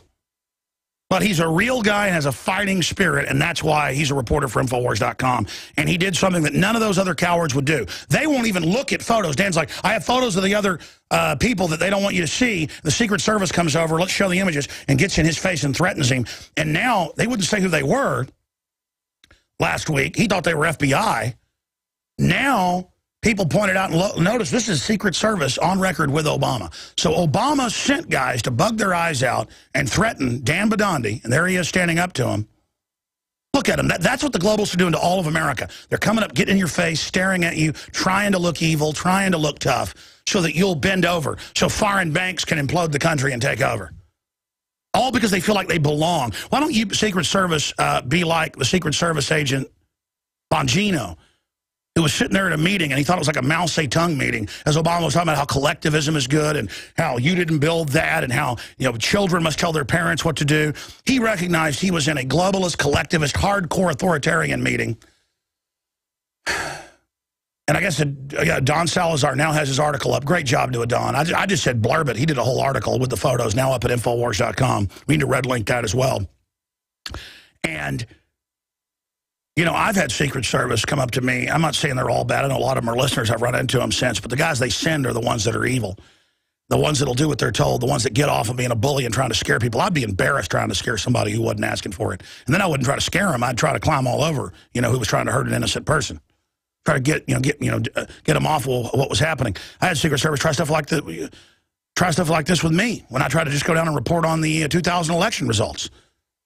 I mean, they think this is Communist China. They think it's North Korea. And you know what? If we let them act like that, it is. Dan Bidandi, a hero to many out there, Infowars.com reporter. Great job, my friend. He's even got family, because he's right there by Boston.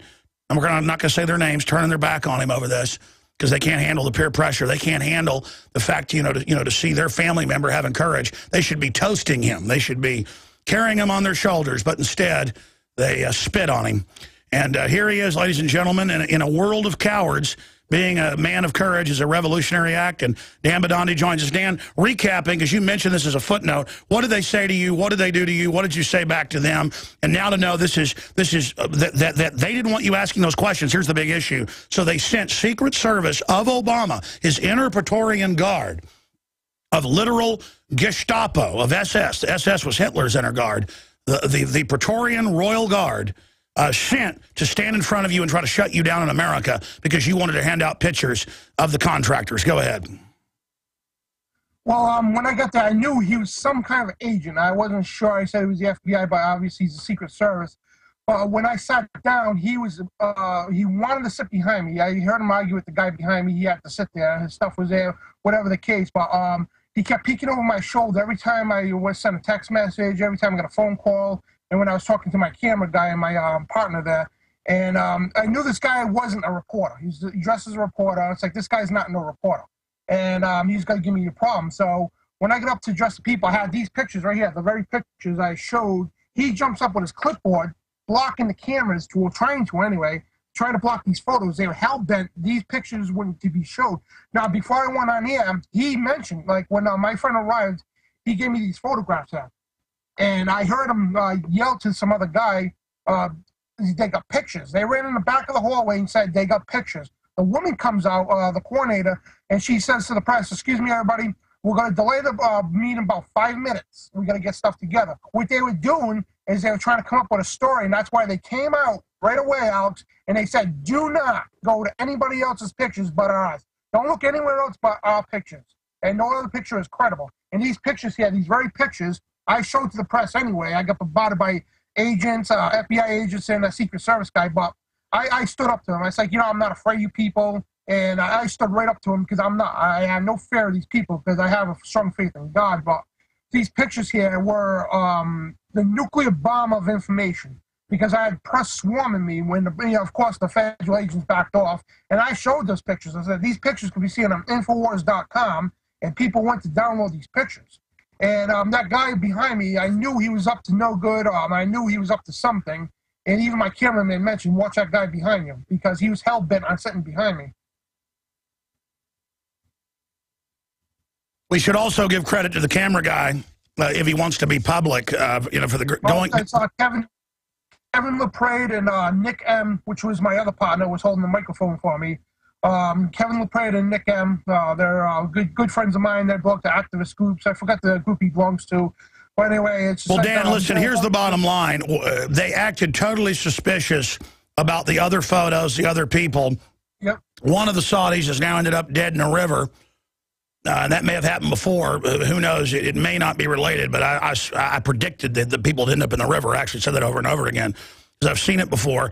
I hope people realize what we're doing here. I mean, I'm not asking people to go, oh, you've got so much courage. Oh, you're so great. But we literally are standing directly up to the beast.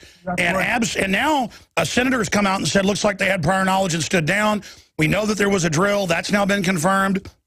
Now it's come out that the older brother, Tamerlan, was CIA. Of course he was. He was allowed to go in and out with fake name. I mean, that stuff doesn't work unless they want it to work. And now he's hooked in with Zbigniew Brzezinski, who runs the operations to destabilize Russia. Unbelievable. And I just want to state one thing, too, if I could. I mean, everybody's giving me these compliments. You know, my credit, all that stuff goes to God. Glory to God, not me.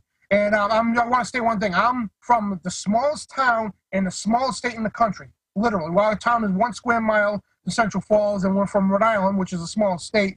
So if one man can stand up against the global elite and make a difference, you can too. You know, Alex says all the time, you are the resistance.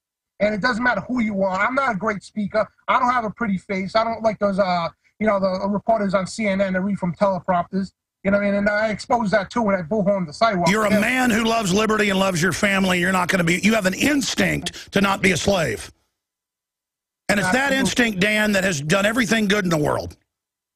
It's that instinct that has created civilization, is not bending over to bullies. Absolutely. And I'd rather die on my feet than live on my knees, like George Washington said.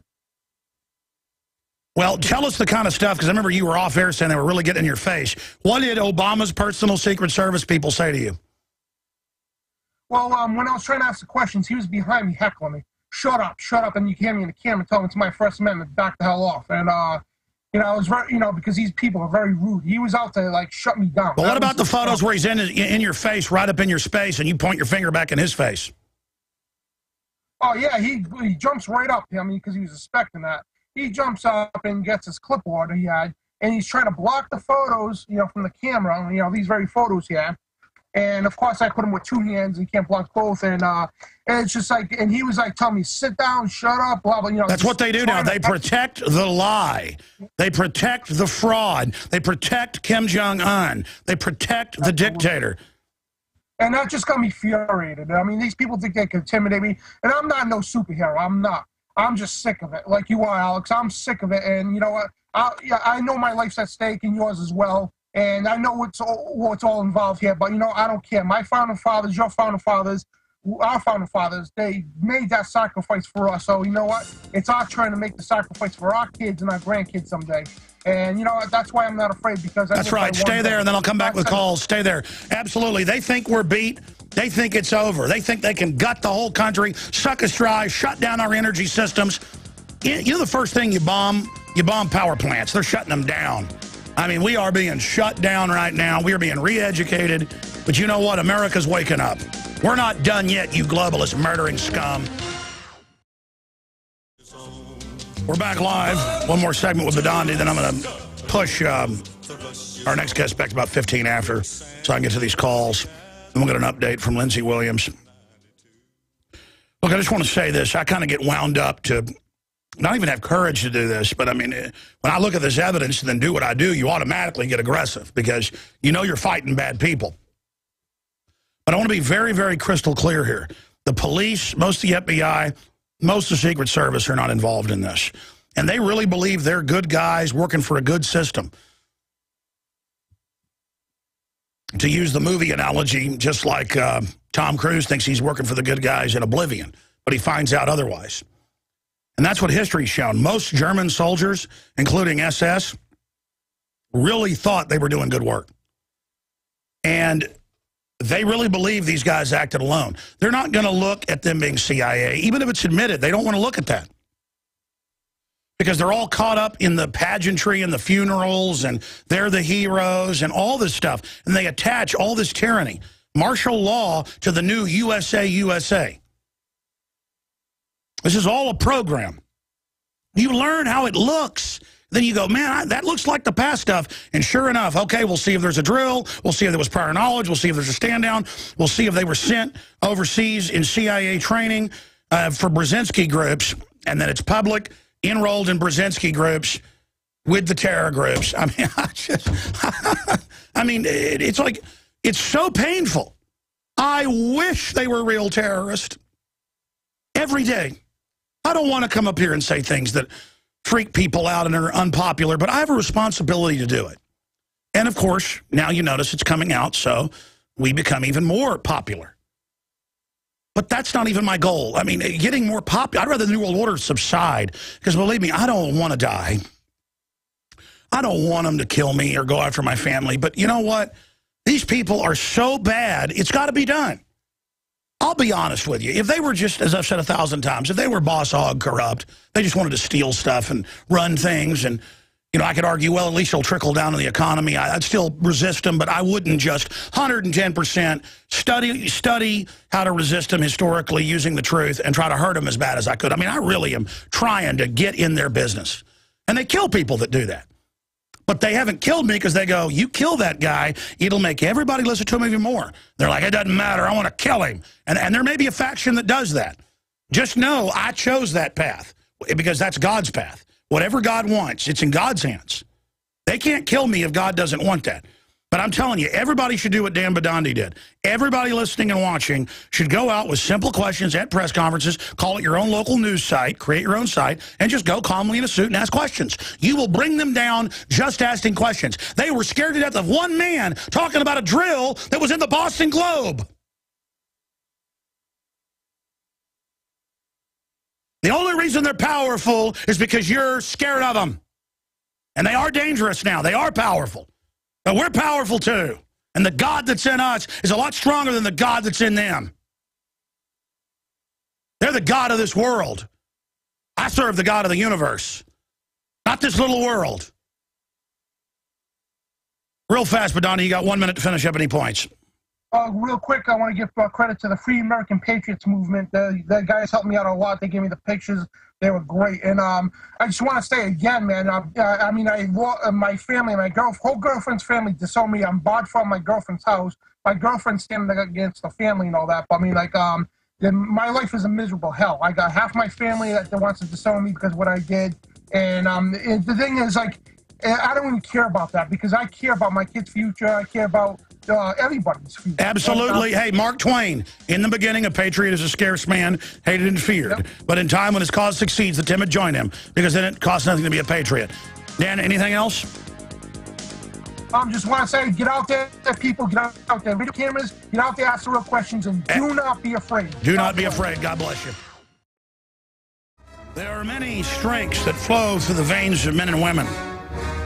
But physical strength is not even the most important. It has always been the moral courage to do what's right. And that is the courage that we lack. We become lazy. We believe what the establishment says, or even if we know they're lying, we say, well, what can you change? Well, nothing if you lay down. Let's go to your phone calls here. Big new breaking news coming up in the next segment on this Wednesday edition. Let's go ahead and talk to Liz in California. You're on the air. Liz, thanks for holding. Hi, Alex. Thanks for taking my call.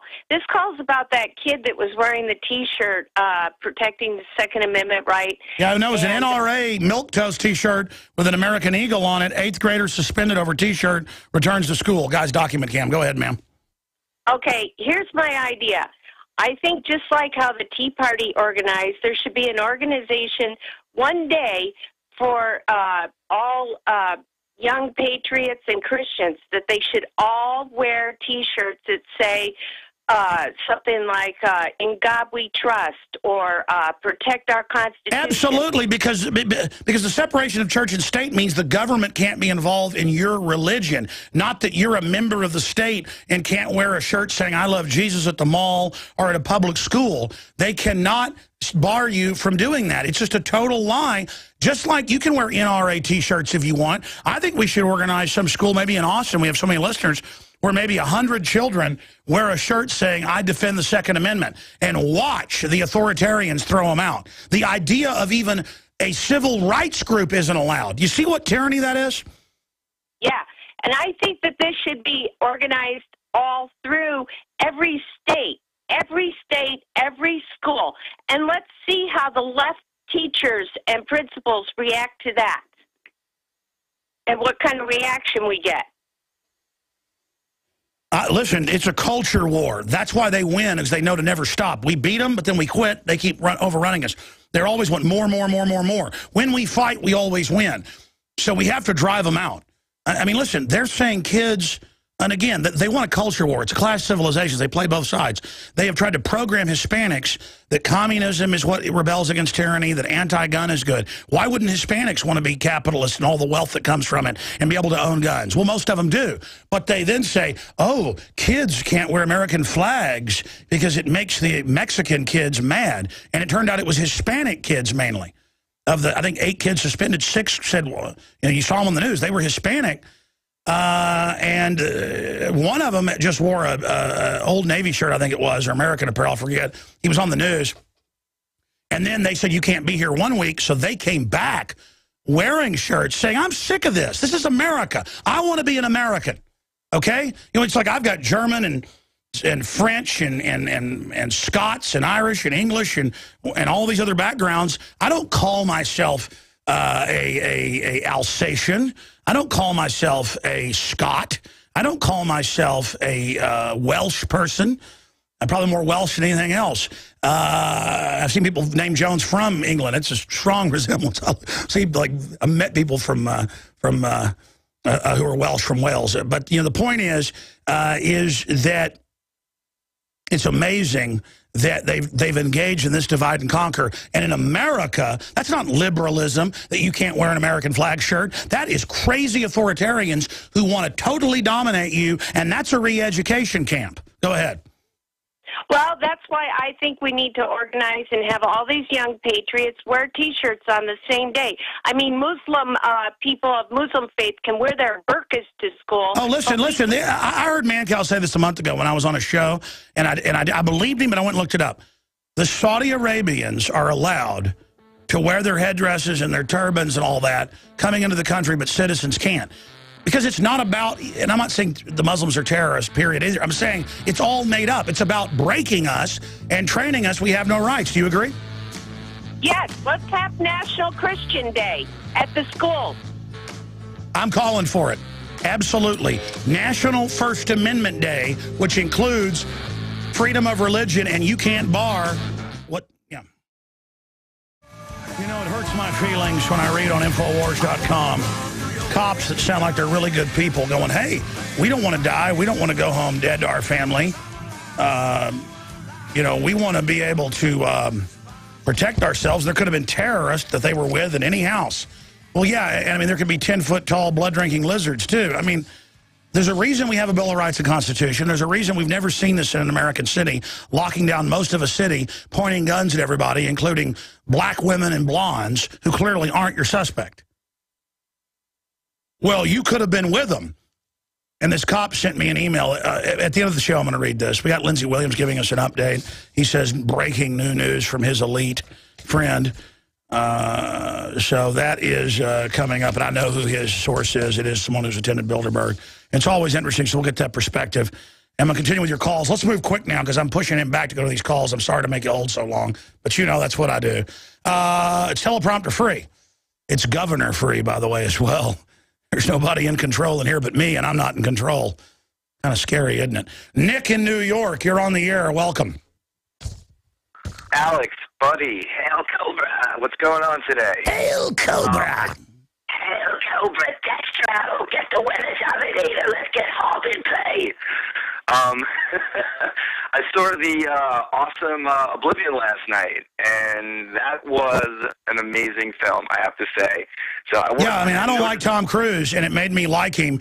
And again, it's because, did you get all the messages? It's pro-male. It's all wholesome. It's about family and generations. It's about kinship. It's about love, and it's about sacrifice, death, I mean, it's just, and it's about compartmentalization.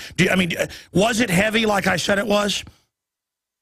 Dude, it's something you don't see anymore. That's the thing. I mean, not only was it an amazing sci-fi film, but it had every aspect of hope, and we can get through this, and we can save the day. Well, I feel like Morgan Freeman when I'm arguing with somebody about the New World Order, and he's sitting there arguing with the Tom Cruise astronaut character, and he won't even argue with him. He just goes, that's what you think's going on. It's just like, because we know we're right.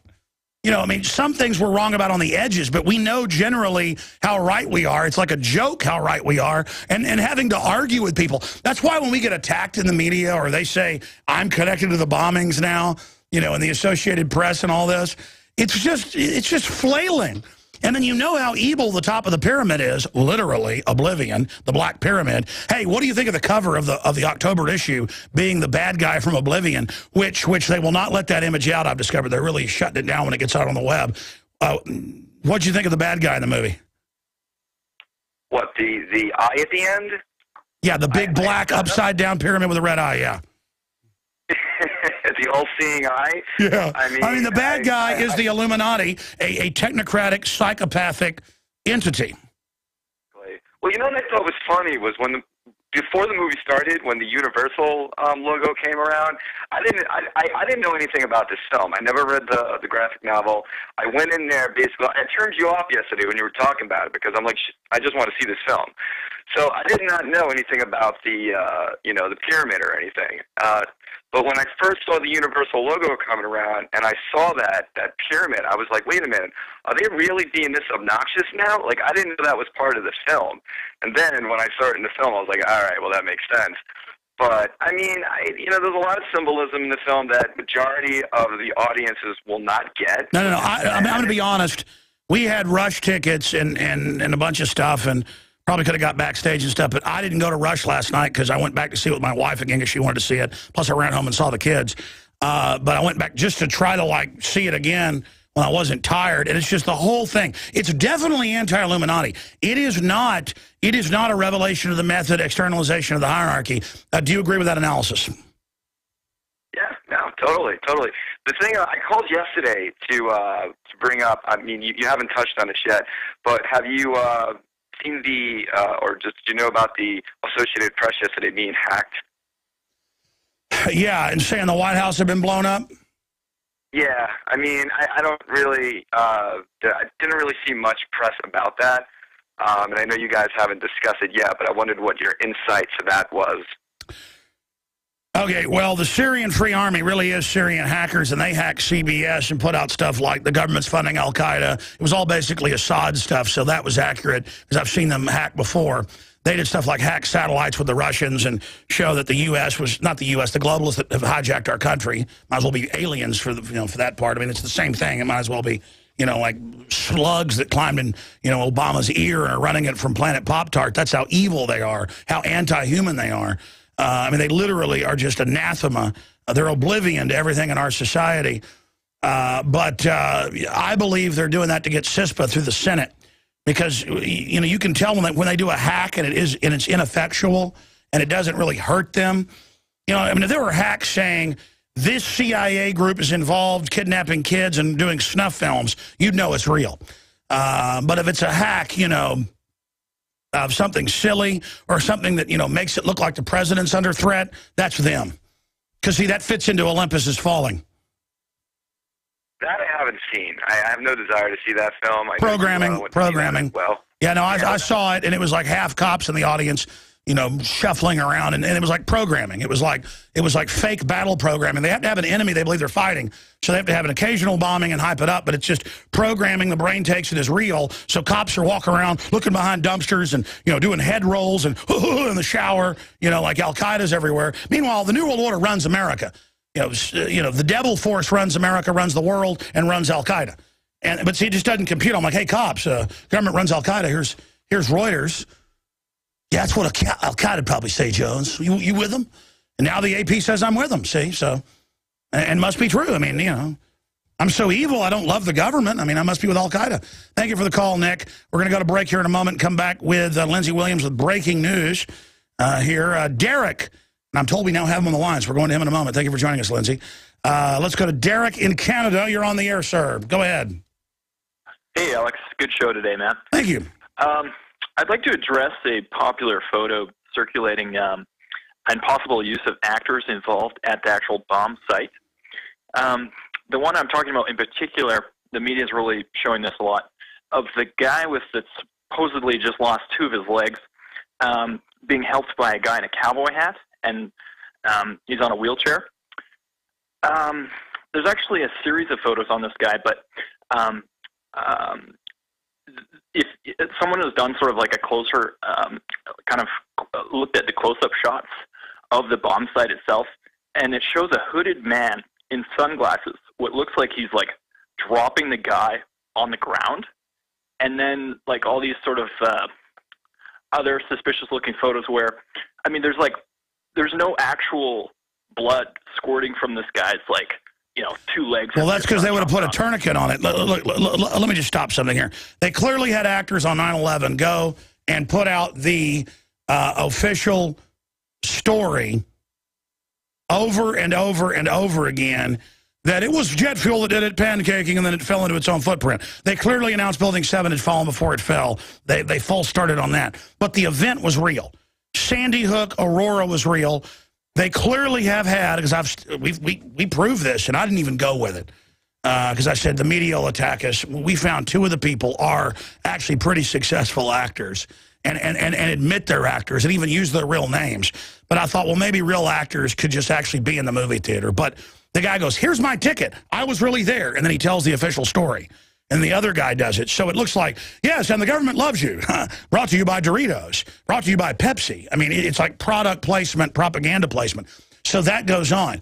But then when you say no one was killed at Sandy Hook, no. They like killing kids. That was a holiday for the folks that did it.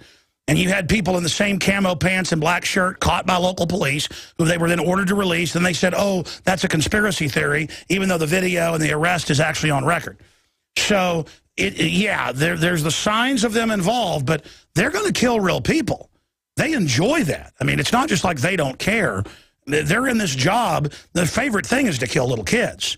So that's my bottom line there. Thank you, Derek. I mean, could they have actors, with fake legs blown off?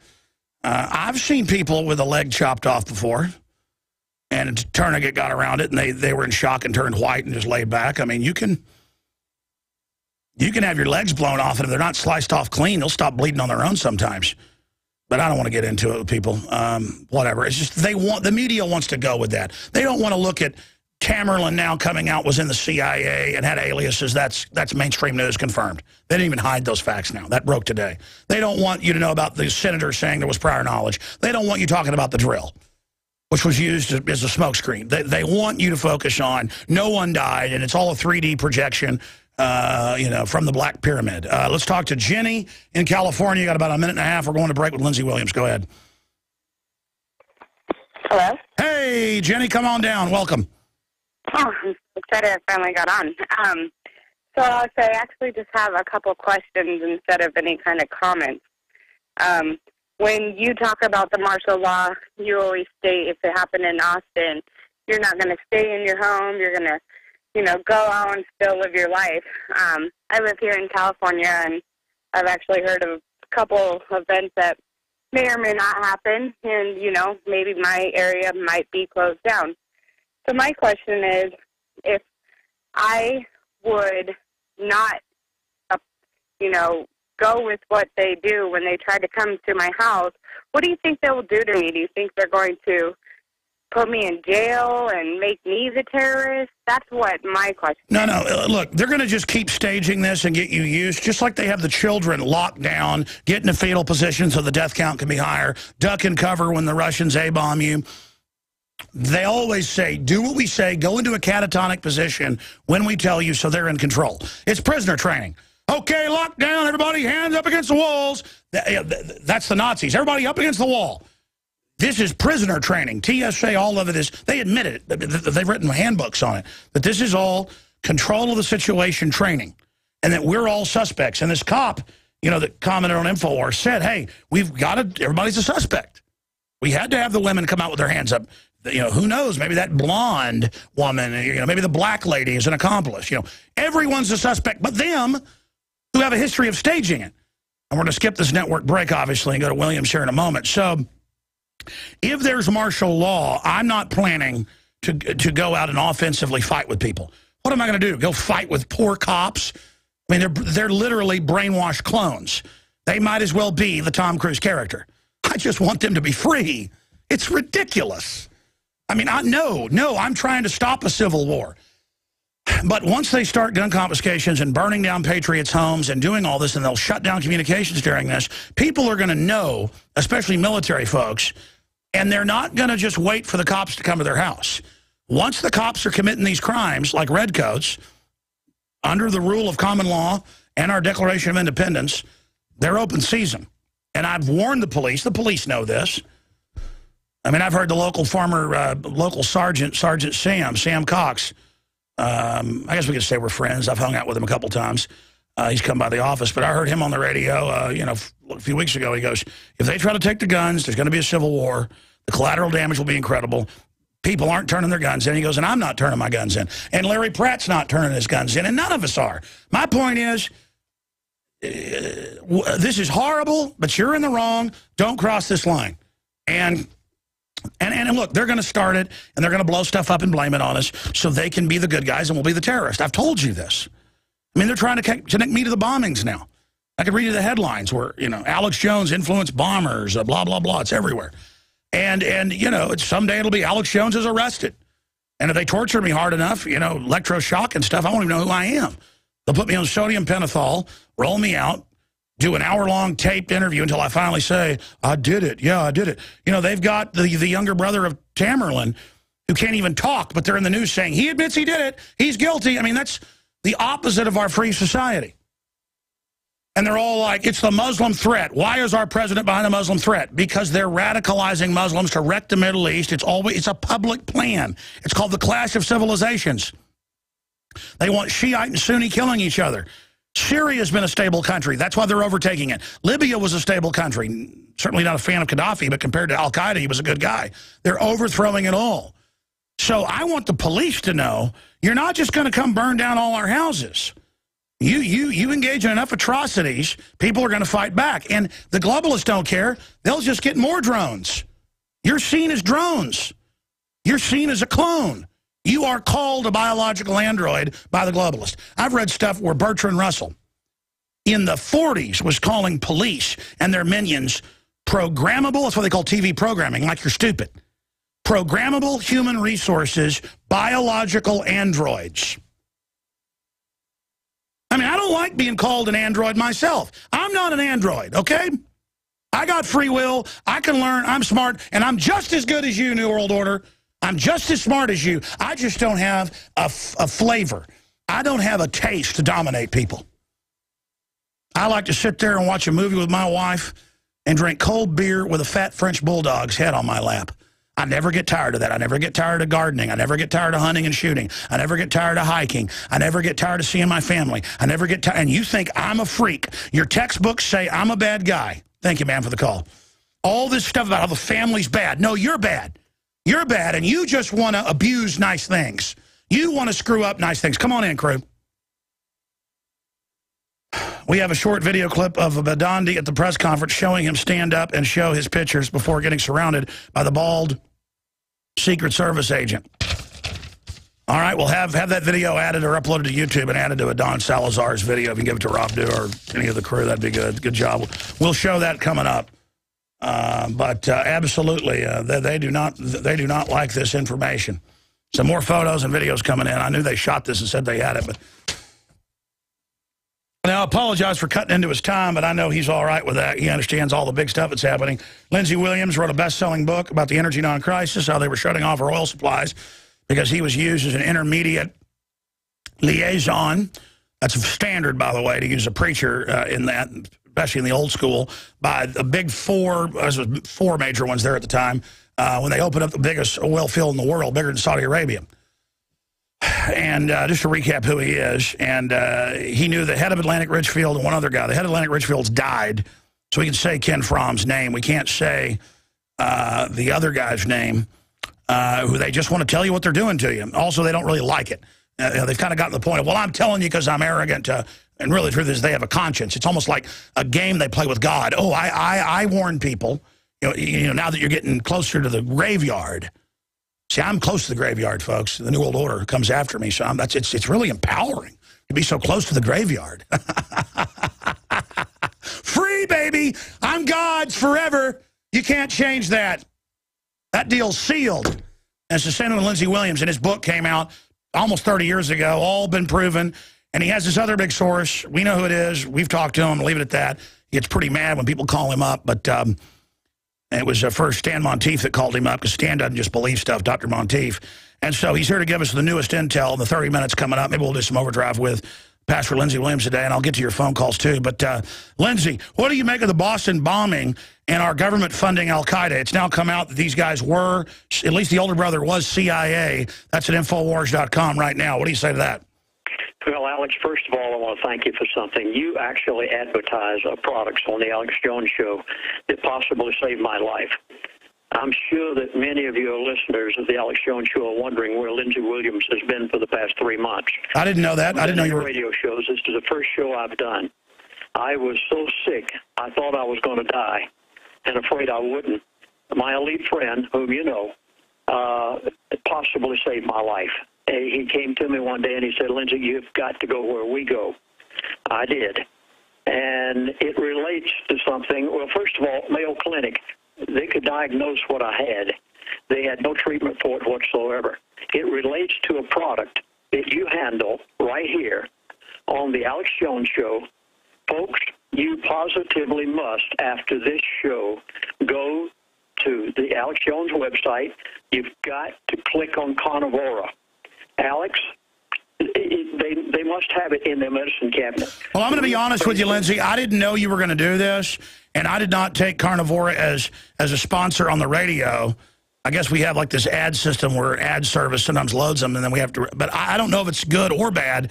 I just had to study longevity for a year or more before I got into it. I don't do a lot of endorsements, but I know it's on the network. People swear by it. Because, I didn't know why you'd been sick. I just knew you'd been gone and couldn't do an interview. And I did not know you were about to say this here on air. I mean, I've actually turned down a large endorsement deal to Carnivora on record just because I couldn't prove it one way or the other. So I guess if I get enough endorsements, I may have to actually go endorse it myself. But because I wanted to get your take on the bombing here and everything, and about the latest info. But specifically, what was wrong with you? What happened? Well, I don't want to go into that right now, and I am not advertising for Carnivora. That is not the reason I came. No, but you didn't tell me you were going to do that either, just for the conspiracy theory start, correct? Well, I talked with my elite friend on the phone just the other day after I go. Oh, by the way, I'm 77 years of age. I feel better than I did when I was in my 50s and 60s because I went where my elite friend told me to go. And Alex, all I can say is, after I got over all of this, and in 6 weeks' time is what it took, and something that they couldn't even touch, but they did, where my elite friend told me to go. I talked with my elite friend the other day on the phone, and he told me some things that are going to happen in the next few months' time that your audience has got to know, and that's the reason I'm here today. The elite are working towards a date for the collapse of all of the currencies. Now, you do a marvelous job, Alex, of telling everything that's happening. Sandy Hook, all these things that are taking place right now, what's happening in Washington. I have a connection, and you know what it's been for 37 years, and I am so concerned about what they're about to do, because I will know, and I promise you, Alex, I will call your producer, and I will tell them. I've been promised that I will know before it happens, at least a few weeks, maybe a few months. Cyprus was only an example of something that they are going to do. Yeah, and in fact, I wish I had the crew. Stay there. That's why I wanted to get you back on. You said, look at Asia, North Korea, the Middle East will just be destabilized. That was 3 years ago, and then it happened a year later. But you were the one that said they're going to suck your bank accounts dry. Stay there. All right, Pastor Lindsey Williams is our guest. I know we've got callers. I'll go into overdrive and get to your phone calls, or you can hang up, 800-259-9231. Lindsey, I don't have the crew, the staff. Everybody I've got's always working on the next story. But, I mean, that's why I have you on. I know who your source is, and I know that they've given us valuable information that, you know, oil would go from $50 a barrel to $150, and then it would go to below 40, and it went to below 40, and then and a lot of what you get, we later get, or at the same time get from our Bilderberg sources, which are like minions of Bilderberg members. Well, one of them is not a minion, but the point is that truth is stranger than fiction. And so I remember when because you brought up that, you're like, get it out of the bank. Anything on paper will be worthless. And they're going to use paper money paper gold to drive down gold, but it will only go up after that. And then watch, and before they put the fleet into Asia, you said, watch Korea. They're going to bring down the Muslims with sectarian violence and destabilization. That's to get them out of the way and blah, blah, blah. So he definitely is saying this. Now, the question is, does he let it on everything? Because he's pretty old now. I mean, he has been a big insider. And then now what is he telling you? And you did hammer, I think even the last time you were on, like 3 or 4 months ago, you said they're going to start going after the bank accounts, the pensions, and get your money out of the bank. So, Lindsey Williams, quick, run through it because we're almost out of time today. Run through your new data dump for us. You will hear it from my elite friend before you hear it from any other source you've got, Alex, and that's the reason that I call your producer from time to time and ask to be on. Yes, I will try to run through it as fast as I can. Cyprus, please don't look over it. Cyprus is an example, so I've just been told, of something, an example of something similar. I didn't say exactly. They're not going to go into bank accounts in America. You don't have to worry about that. But Cyprus, it is an example of something they're going to do. I will tell you one thing. You have got to watch retirement funds. It's already being talked. Now, Alex, again, please bear with me. You won't hear this from any other source except my friend. He's telling me as he hears it behind closed doors. They are talking behind closed doors about the possibility of going into the retirement funds of the people in America, whether it be federal, state, or private retirement funds, and doing what they did in Cyprus when they withdrew from the banks. They're going to retire. They're talking about it. We're doing it from the retirement funds in America. Similar events to Cyprus are going to take place in numerous nations in the next few months. I'm warning you. Watch New Zealand. Watch Japan. Watch Australia. If you have any money in the Caymans and Dubai, get it out as fast as you can. Caymans and Dubai are in a lot of danger. Let me try to explain why. Very few people ever knew what Cyprus was really about. I never heard it on your program, any other program. With all due respects to you, Alex, I wish you could talk to my friend. One of these days, I hope I can put you on the phone with him. Cyprus was a money laundering country for the wealthy of a number of countries. Number one, and most Russians. Again, a lot of Europeans laundered their money there. A lot of the drug lords laundered their money through Cyprus. The Middle East entities and the weapons handlers and the terrorists were all laundering their money through Cyprus. They lost approximately $10 billion, the group of people I just told you, and here's why. This is what my elite friend told me. He said, Lindsey, here are the elite way up here. Now, think of it, if you can, in my hands up here at the top. Here are the super elite. Here are the ones that I knew years ago, and still know a few of them today who are retired. Down here at the bottom, you've got the wealthy people. All of these people in between, whom you would call wealthy or super wealthy, they had to get their money that they had in Cyprus, and I'm going to give you an expression that was given to me by my elite friend. Please write this down. I hope you have paper. He called it disannul wealth.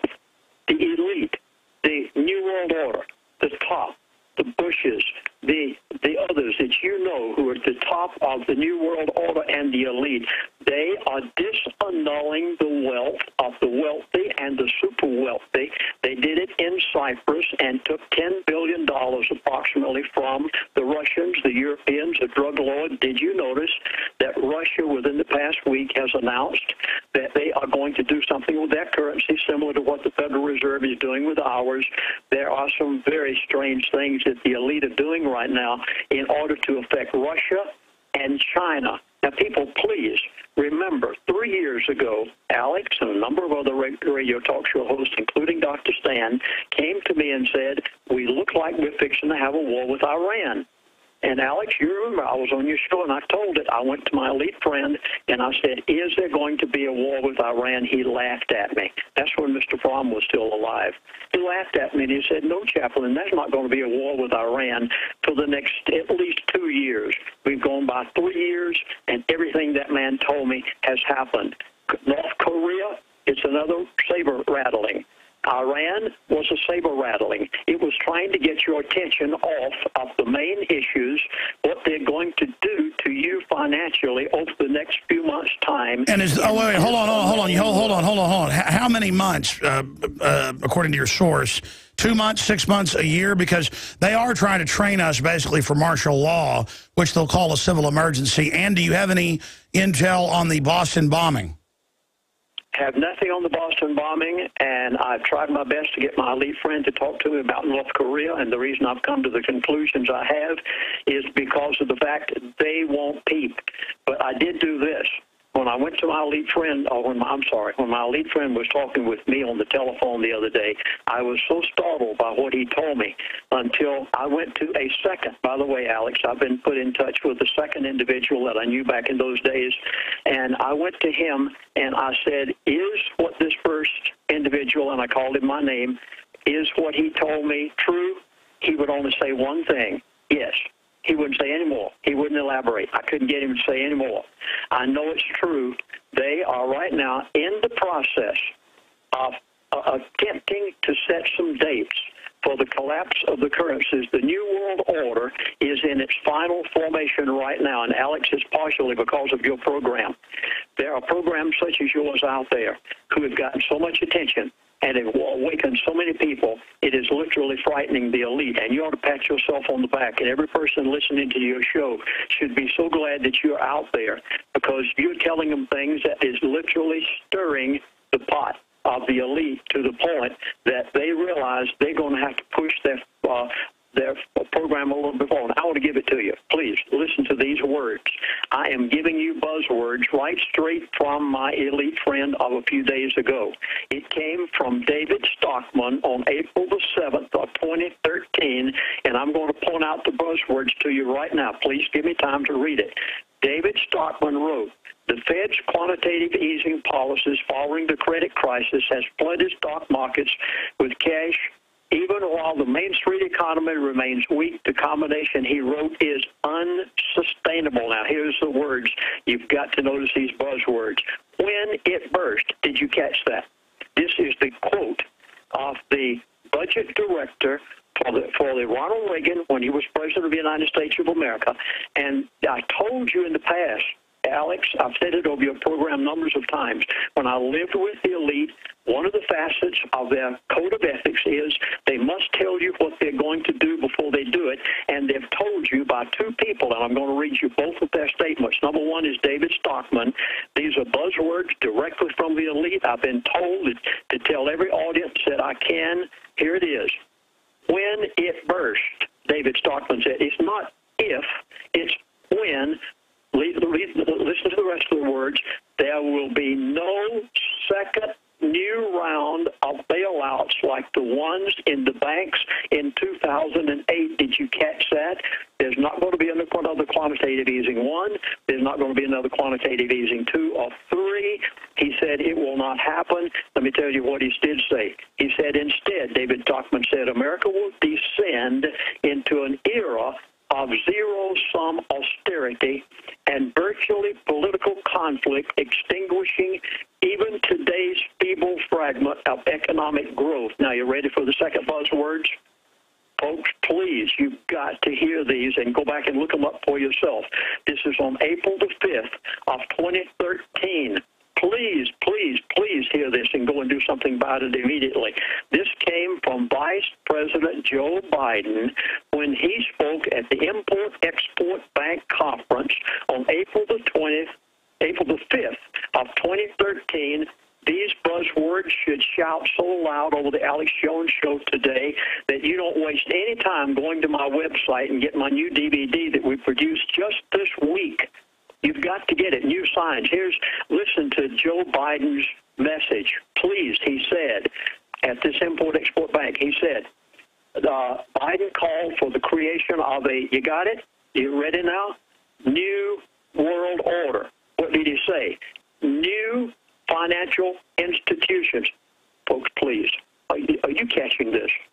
I know that you knew about a new world order. Do you know what these new financial institutions are? This is a new currency. This is a worldwide currency. This is doing away with the greenback. This is the depreciation of your currency that you've got in your pocket. You said, wait a minute, Chaplain, I can still go to the grocery store and use it. You said it was going to die at the end of 2012. It did. Folks, please. The dollar died December the 31st of 2012. It just hasn't caught up with you yet. Listen to what Biden said.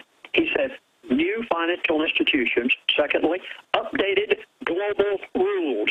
Folks, did you catch this? They're going to take away your Constitution. He said it. He said it. Folks, listen to the buzzwords. I'm sure you must sense my, this is the first show I've been on, Alex, since I got this new material.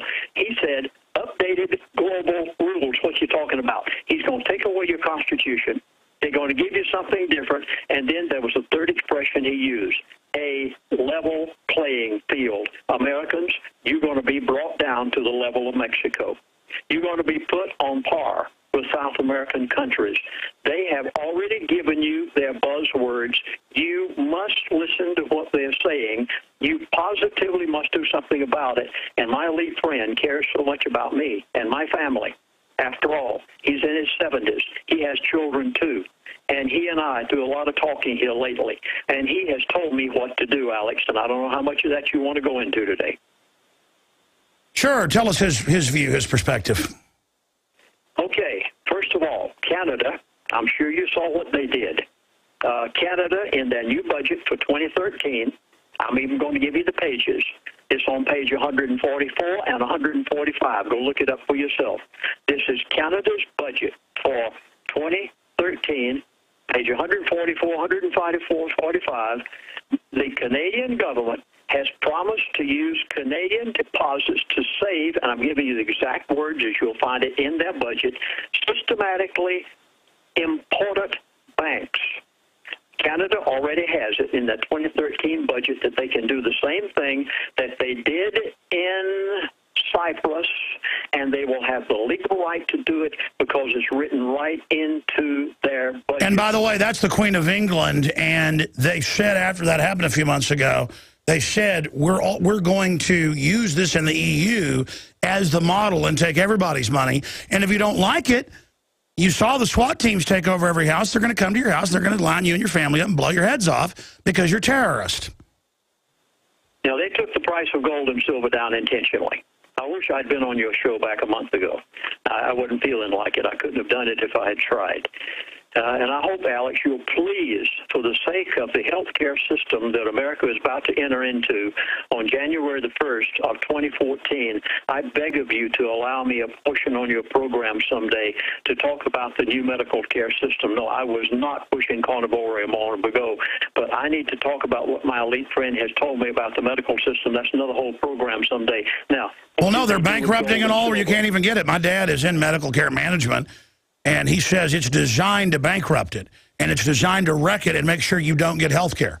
I mean, they're eugenicists. They don't want us to have it. Alex, it's worse than that. It's euthanasia. No. It is euthanasia. That's official. And Planned Parenthood is going to be the pilot over all your health care now as eugenicist. Planned Parenthood is going to run everything. Yeah, what did they do with gold and silver? I wish I'd been on your program a month ago. I knew it in advance. I could have told you, don't sell your gold and silver. You positively must keep it. It was a total manipulation. That's all it was. They took, listen, please look at the commodity market. They took commodities, had to sell off as well as gold and silver, wheat and corn. It is please notice these words that my elite friend said it to me over the phone, these exact words. He said, Lindsey, it is the beginning of a crack. Did you catch that, people? I told you earlier that they are right now beginning to try to set a date for the total collapse of the currencies. They will use the derivative market to do it exactly as I told you nearly 2 years ago. They are, right now, my elite friend said to me, he said, Chaplain, what happened to the commodities market. What happened to gold and silver is the beginning of a crack, and you want to know why they took gold and silver prices down the way they did, why they plummeted them? I'll tell you, there were two reasons. Number one, they wanted to scare the daylights out of you who have gold and silver and make you think that that it's all over with. Exactly. The alpha maggots would not be buying gold and silver in such mass. Absolutely, if they didn't think it was good. It's going to go back through the roof in a very short period of time, Alex. Yeah, just jumping over, you might not have been able to hear me. The elite themselves are busy buying up gold while telling us not to get it and using paper, naked shorts to falsely drive it down. Just like LIBOR and everything else, it's all rigged. That's exactly my second point, Alex. You beat me to it. You outguessed me. And you get it from your mind. I get it from my elite friend. He said, number one, and it backfired on them.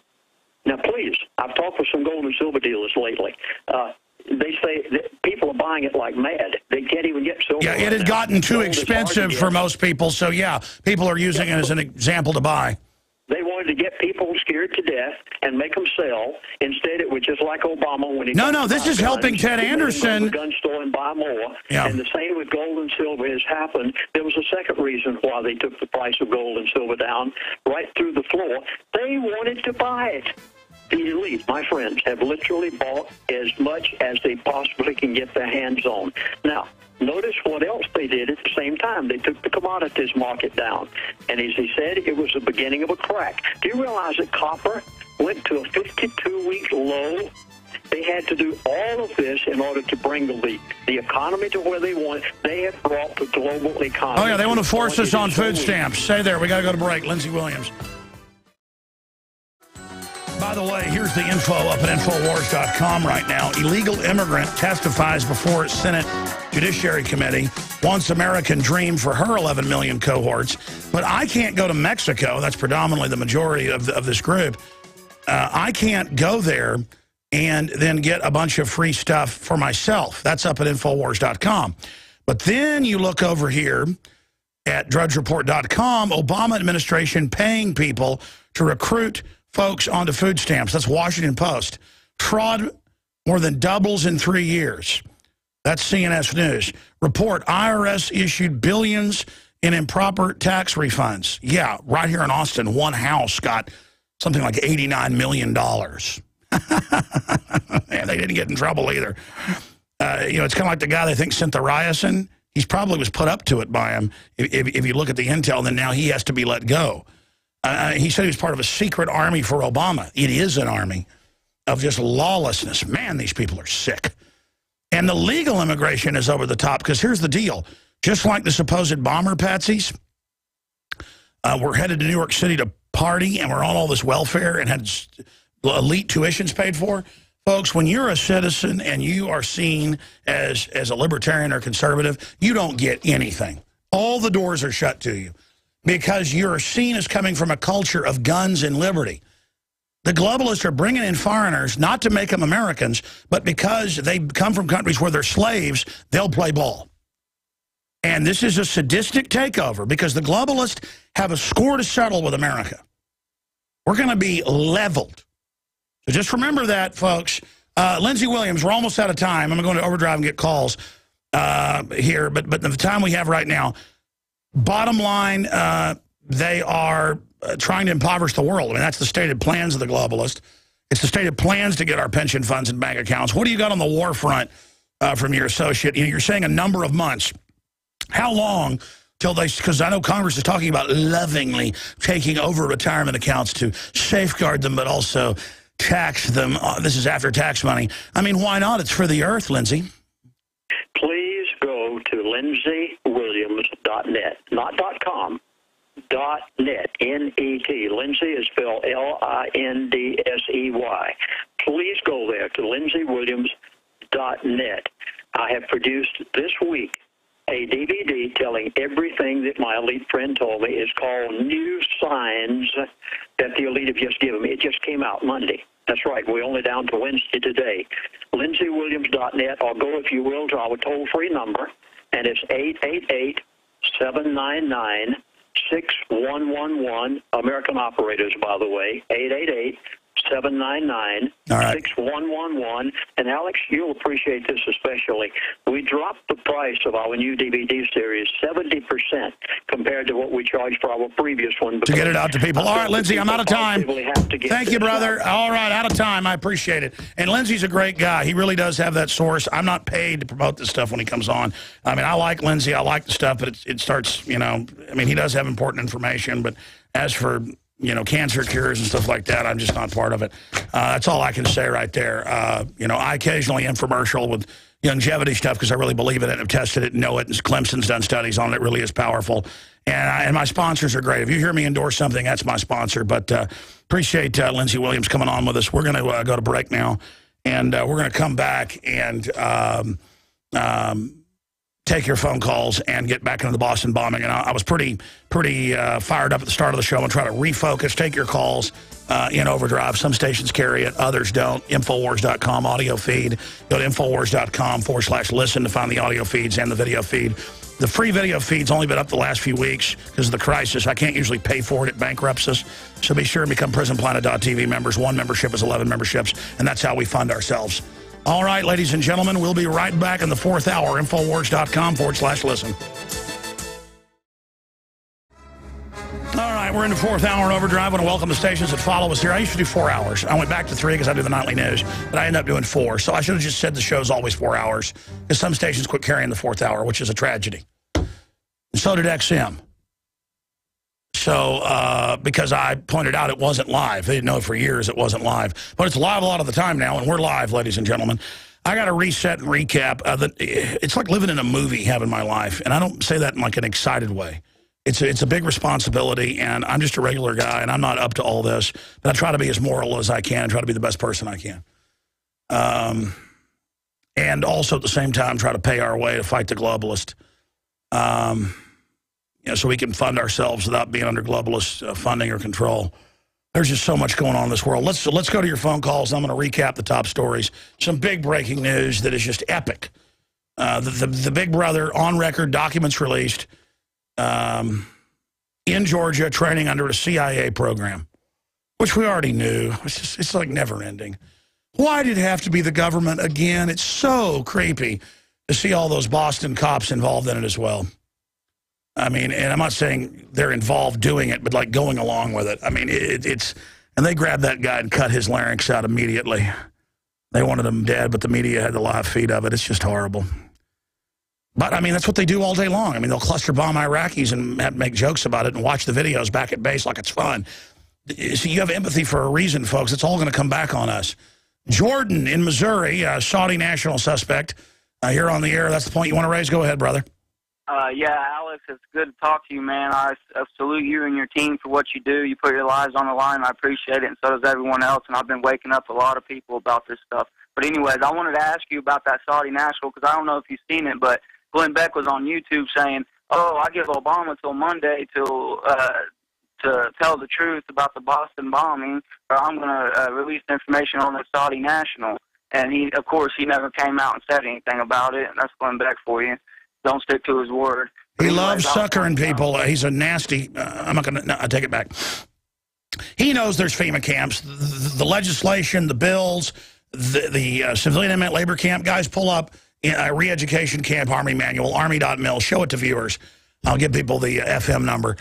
And he knows all that and builds it up. It's real. I'm going to expose it in 1 month and then makes fun of everybody and says it isn't real and shows a straw man. And I said, he'll come out and admit this guy's on a terror watch list, or his family was, in Saudi Arabia, and that the White House covered it up. That was all already in the news. And it's just like, talk about over-promising, under-delivering. We are the opposite here, which is actually a problem I have. I need to learn how to build stuff up, and then because we under-promise, over-deliver. And I mean, we have these guys are CIA. We have them as set-up patsies. The only way that it isn't a staged inside job, and it's 1 in 1,000, is that they were triple agents and double-crossed. Because, see, they were CIA. They were used to infiltrate Muslim mosque and stuff, which is the perfect cover. The perfect cover to have somebody talking about how they're going to blow stuff up so that they look like a terrorist later. It's like they had McVeigh spying on militias, going around talking about terror everywhere. That way, when they actually blew something up and blamed him as a patsy, and he was there, by the way, part of the operation, part of the sting, he thought, then they would be able to say, see, he walked around saying he was a terrorist at all these gun shows and things. So, a little bit tired today for whatever reason. I got to bed late and got up so early. I'm just so sick of it all. It makes my head hurt. It makes my head hurt to have the articles up at Infowars.com right now, where the Russian news and the Georgian news is reporting, and now the police state measures of the Kentucky Derby. God, now you can't take your own chair or a cooler. You got to buy it all there. Yeah, just wreck it all because somebody might bring a bomb in. Oh, my God. Why don't people say, hey, we're really Boston strong, Boston brave. We're not going to check any of the backpacks. You know what? Your terrorism doesn't affect us. No, it's the opposite. We're usually recording CNN, Fox, and a bunch of others when there's breaking news. And I believe we were taping. I was almost late getting back in here in studio. It's 2:08 Central time on this Wednesday edition. I was almost late. Misha, the foggy guy overseas that says Tamerlan and his brother, the two brothers, were Alex Jones listeners, and it's all because of Alex Jones, the shadowy influence. They're now admitting no one can find him and there's no proof. Is Misha at Langley, Virginia? Is that where Misha is? I mean, I'm on air here, folks, and they've got a senator. Will you guys cue up the senator clip? They've got a senator coming out, Chambliss. Oh, my headset just fell off. I got in here so quick. It's like a rocket science, the tape back there. We had a big meeting, and how many people does it take to get a thing recorded? But, you know, when DVRs are running, you can always back them back out. Yeah, who is Misha? And that's Tamerlan's friend, had strong religious beliefs. That's who did it. And they're on there admitting they can't find Misha. Maybe Misha... Maybe Misha is the same guy who was involved in having the drill. Maybe Misha's behind everything. So this is really getting hard to deal with at this point. Chambliss, a law enforcement agency, may have had info about Boston bombing in advance. Georgia Senator Saxby Chambliss told Channel 2 Action News last night that the law enforcement agency may have had information in advance of the Boston bombings that wasn't properly shared. Oh, gee, think so? And now it's come out in the Russian news and mainline news, Boston bombers' role in the CIA and Chechen terror. And Islamic terror from Caucasus next phase and plan to undermine liberty, part of the Jamestown Zbigniew-Brzezinski group. And then they have the Secret Service running around telling us, do we have the clip of Chambliss? Okay, good. Then we have the Secret Service running around, coming up to our reporters saying, don't hand out photos, don't talk to the press. That video's up on Infowars.com now, and photos of it. I mean, they are scared to death. And I mean, I'm just sitting here watching all this happen in front of me, and it's just completely blowing me away. So let's go ahead and go to that clip of the senator and then back to your phone calls.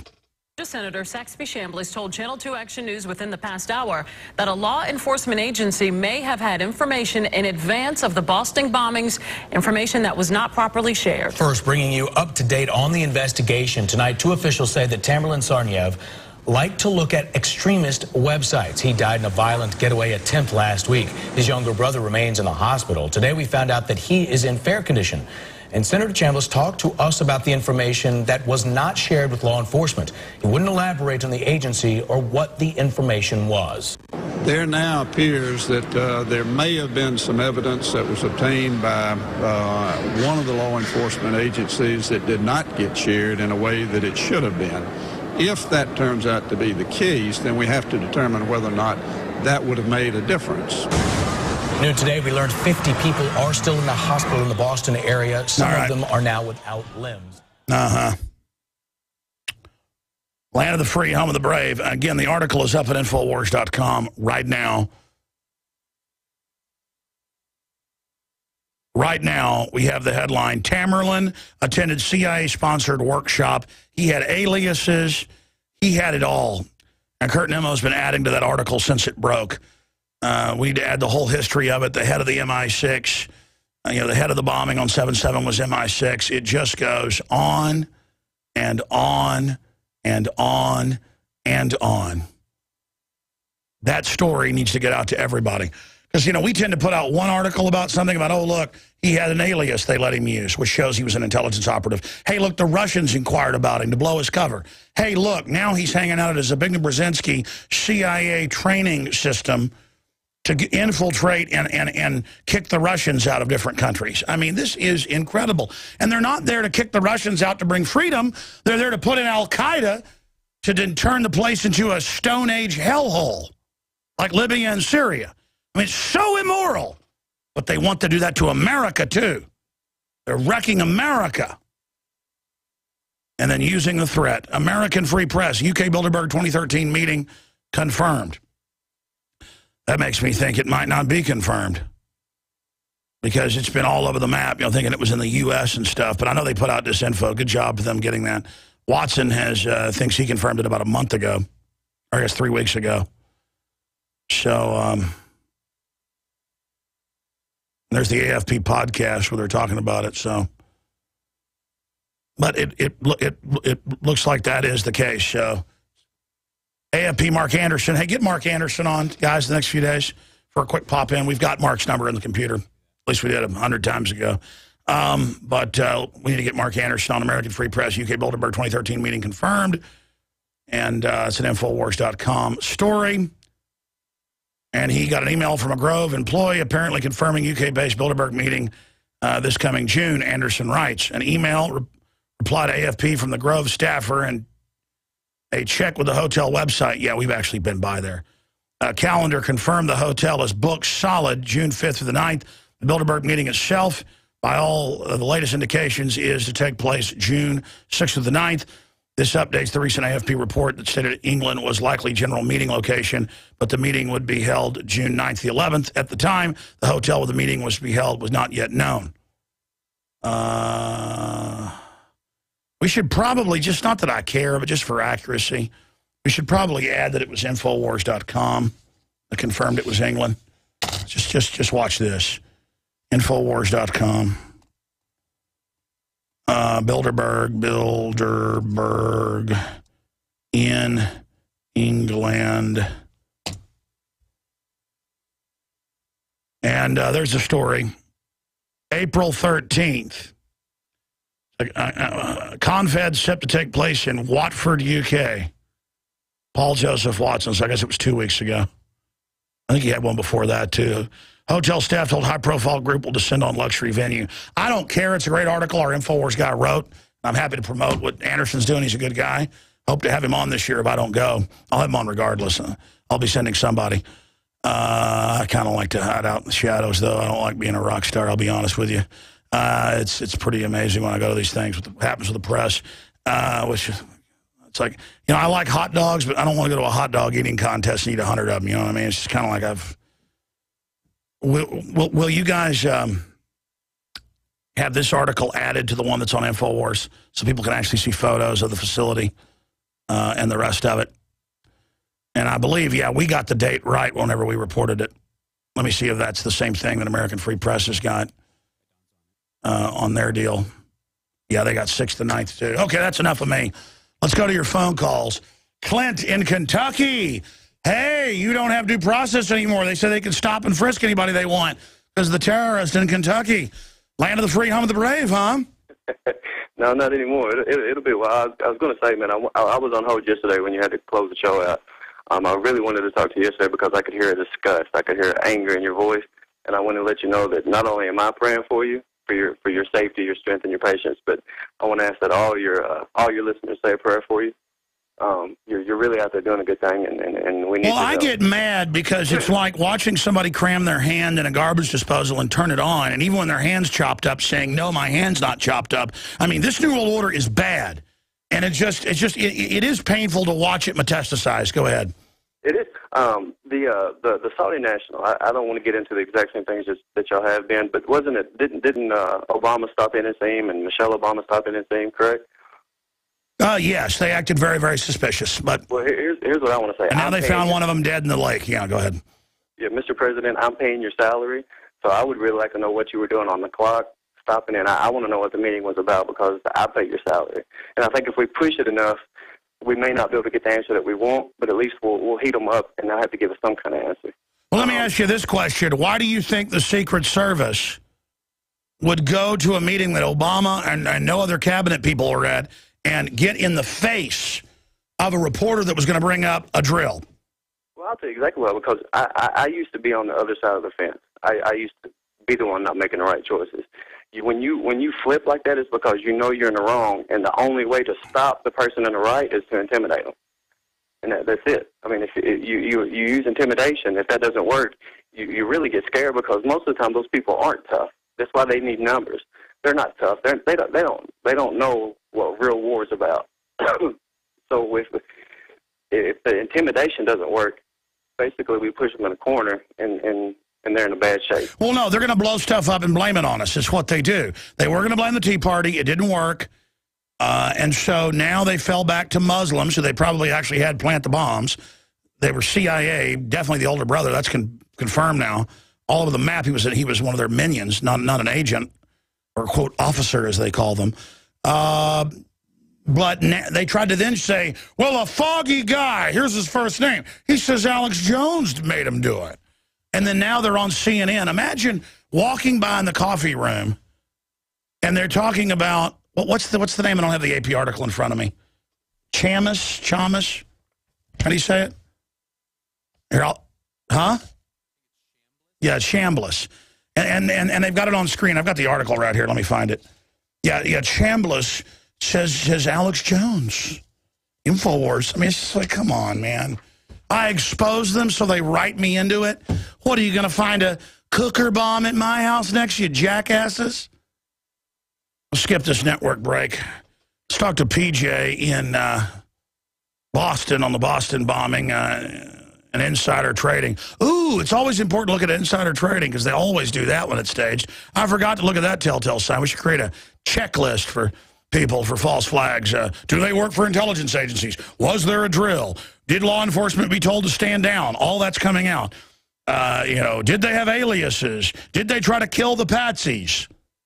Maybe they can have Jack Ruby walk up to the other brother, who's got his larynx cut out, and just have him go, and then they can kill Jack Ruby too, Or maybe zombie Jack Ruby, like, get rid of Patsy. I mean, how dumb do you have to be, people? I'm sorry. And this is not a Tetris effect here, where you play Tetris long enough that, it's called the Tetris syndrome. Everything looks like Tetris. It's not, I'm a hammer, everything's a nail. Believe me, I don't want this to be an inside job. It just happens to be that, and now I'm being connected to it. I told you they were going to try to blame us for it. It's so funny. Oh, it's not funny, though. I'm sorry, PJ. Finish your point. All right, so back in 2012, they signed into law the Stock Act. It basically shows Congress and how they're doing inside tradings. It's supposed to disclose their information, financial information. But when the Boston bombing happened, at the same time, Obama signed into law the Stock Act, S-T-O-C-K Act, rollback. At the same time that the bombing was happening. So instead of us being able to see what their financial information is on the internet, now we can't. And I think they're getting bad now. I think we really need to see who's getting paid and who's not. We need to find out where the money's going at this point. No. Don't look into things. That's extreme. Sir, the government loves you. Have you had your shots today? Alex, I'm going to every program, every bullion programs, and every single silver is delayed. All of them, 10 ounce, 100 ounce, 1 ounce, it doesn't matter what it is, gold and silver, they're all delayed. I'm trying to get one right now. They're all delayed. They're all sold out. I don't know if Midas Resources is sold out of gold. No. Since the price went down, the globalists are using that to buy it, and that's what I've been told, is that gold's actually sales are way up. Because people just are actually understanding they used a paper market to drive it down. I haven't sold any gold or silver I had. Thank you so much. Great points, PJ. By the way, Steve Watson did a report. It's actually a serious report. Alert, Spider-Man linked with Boston bombers. Michael Jackson, Game of Thrones, Finding Nemo could also be involved. because that was on their Facebook and other social media accounts. And since some foggy guy said they listened to me, it's my fault. So by extension, it's Spider-Man. Alert, Spider-Man linked with Boston bombers, Michael Jackson, Game of Thrones, Finding Nemo could also be involved, obviously. You know that fish, man, that fish acts friendly. You know, the American people are like the fish that can't remember anything. Like, you know, like it knows Nemo, and she's always like, who are you again? Dory. Yeah, it's like, I'm like, that's, now the First Amendment says we have the right to religion and the government has no jurisdiction. Who are you again? Like that, Dory should be the new American mascot. You're kidding, they're coming out with a sequel called Finding Dory? Wow. Well, she gets lost? Oh, okay. That is a good movie. I'm telling you right now, folks, that we've thought, is it the ostrich is the new American symbol? Is it a TSA officer shoving their hand up your rump? No. We need something more family-friendly. Dory will be the new national symbol, and everyone will forget the American flag ever existed, and that will be the new flag. But they won't even know what that is with all the fluoride. Is that not genius? The new American flag will be Dory. For people that don't know, can we pull up Dory? I love the sharks in that movie. It's like, hello there, friend. Yeah, the big smile. Let's go ahead. Oh, there you go. There's Dory, the blue fish. Of course, you can't remember that. Like, what is that? Is that a fish? Someday, if you even know if something's a fish, you'll be like a genius. Like, that man is a genius. He has an IQ of 52. He's able to breathe. Well, let's go ahead and talk to John in Colorado, shutting down the missile defense base, whatever that is. What's a missile defense base? Hello, who's the caller? Who did I say I was going to? Hello? I love my government. I love my Obama. I love my free medical care, though it's not free. Hello? He said he wouldn't raise my taxes. I'm sorry, go ahead. What's your name? Hey, Alex, John. Who are you? What? John. I'm sorry, I don't remember your name. What is it again? John. Okay, well, you're being a conspiracy theorist telling me you know how to talk. Go ahead. No. Hey, I'm a friend of the family who's been working out at Buckley Air Force Base for 40 years. Father worked there, now the son works there. Works for a private defense contractor. They were told about a month and a half ago that Buckley Air Force Base, you're not familiar with it, the huge golf balls when you fly into Denver International Airport, but they provide all the missile warning, missile defense, technology, all the basically Homeland Security stuff, but they were told that this division that runs the whole thing was told that they were going to shut down within the next 2 months. The mother was absolutely irate. The father said that the father had worked there for 35 years, so the United States will have absolutely no security whatsoever once this is closed down. I searched Buckley Air Force Base to close, and it seems like I heard something about that. But has that not been announced yet? There's 92,000 people that work out there, so this is just the particular division that runs the satellite warning early missile defense system. And like I said, the father, without going into any detail, said we will have absolutely no defense warnings whatsoever. Well, he also might be compartmentalized. They've launched a bunch of floating ones. I was down at Corpus Christi a few years ago and watched this giant one launch, took photos of it, and then a year later saw it in National Geographic talking about the launch of it. But yeah, I saw some deal where they were saying they were going to not have missile defense as part of a deal with China on the West Coast.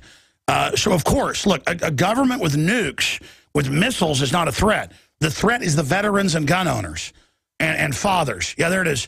May the force stay with us, protecting Buckley Air Force Base from closure. There's the Aurora Sentinel reporting on that. And it says they are shutting parts of it down, so there you go. Well, sir, we need the Army to spy on Tea Partiers. I mean, did you not hear that it's all my fault, the bombings now? It's gone from, I say we should look at the government. They go, oh, really, Jones? You did it. What do you think of that? King Jones. Well, it's just I'm so powerful right now. And hey, quick question or quick comment about the Boston thing. I don't know if you saw this morning, but it came out that the public defender is going to be the same public defender that defended the shoe bomber. And that he also admitted to the crime before he has read his Miranda rights. No. They're coming out with a guy they chopped the throat out of right after he was fine. Like, I'm fine. They're like, oh, really? You're not fine now? Box cutters. And we'll take care of you, pal. And now he admits he's guilty. Well, you know why they're so desperate? Because it was an intelligence operation. Did you hear me that it's come out that Tamerlan was in a CIA program and he had aliases? This is confirmed about the alias stuff. I mean, they definitely set this up. Yeah, shoe bomber lawyer to represent the Boston bombing suspect. The shoe bomber had an IQ of about 60 and tried to light plastic explosive. They're saying that she's excellent, tough, and tenacious, and why should be one of the best defense lawyers that a man could get without paying for it. I just thought that was... Yeah. Well, if they ever set me up, that's not the one I want.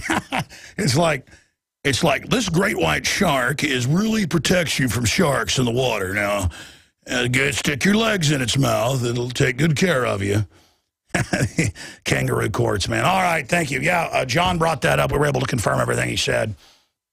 I'm out of time. I apologize to Alicia, Chris, Farouk, and Mike. I've got a giant headache now, and I'm going to end the transmission. We're going to go to rebroadcast after this break at the streams at Infowars.com. But the Nightly News is back tonight, 7 o'clock Central Standard Time. I think it'll be live tonight. We got a bunch of special reports that are going to premiere. They've been working on for days. 7 o'clock Central. If you're not a PrisonPlanet.tv member, it will not cure your cancer. But it will, that's a joke, folks, a little inside joke. But it will help cure the tyranny. 11 memberships for $5.95. One membership, 11 people can simultaneously log in with it. Get it, share it, get everybody to tune in tonight, 7 o'clock Central, PrisonPlanet.tv. You can also, we're going to stop tonight with the free video stream because the bill's too big. With Infowars.com/listen. But still on that page will be the listen and some of the videos we'll post there. But I just can't pay for it. If we get a big donor coming in, then we'll be able to have free video for everybody. We're trying to do an ad system to have ads on it, but it hadn't worked yet. So where we can pay to give you the daytime show at least free. Because we want to reach more people, that's the goal. But PrisonPlanet.tv, support us. We're on the very front line, ladies and gentlemen. Buy your war bonds for the fight for the Republic. Infowarsstore.com.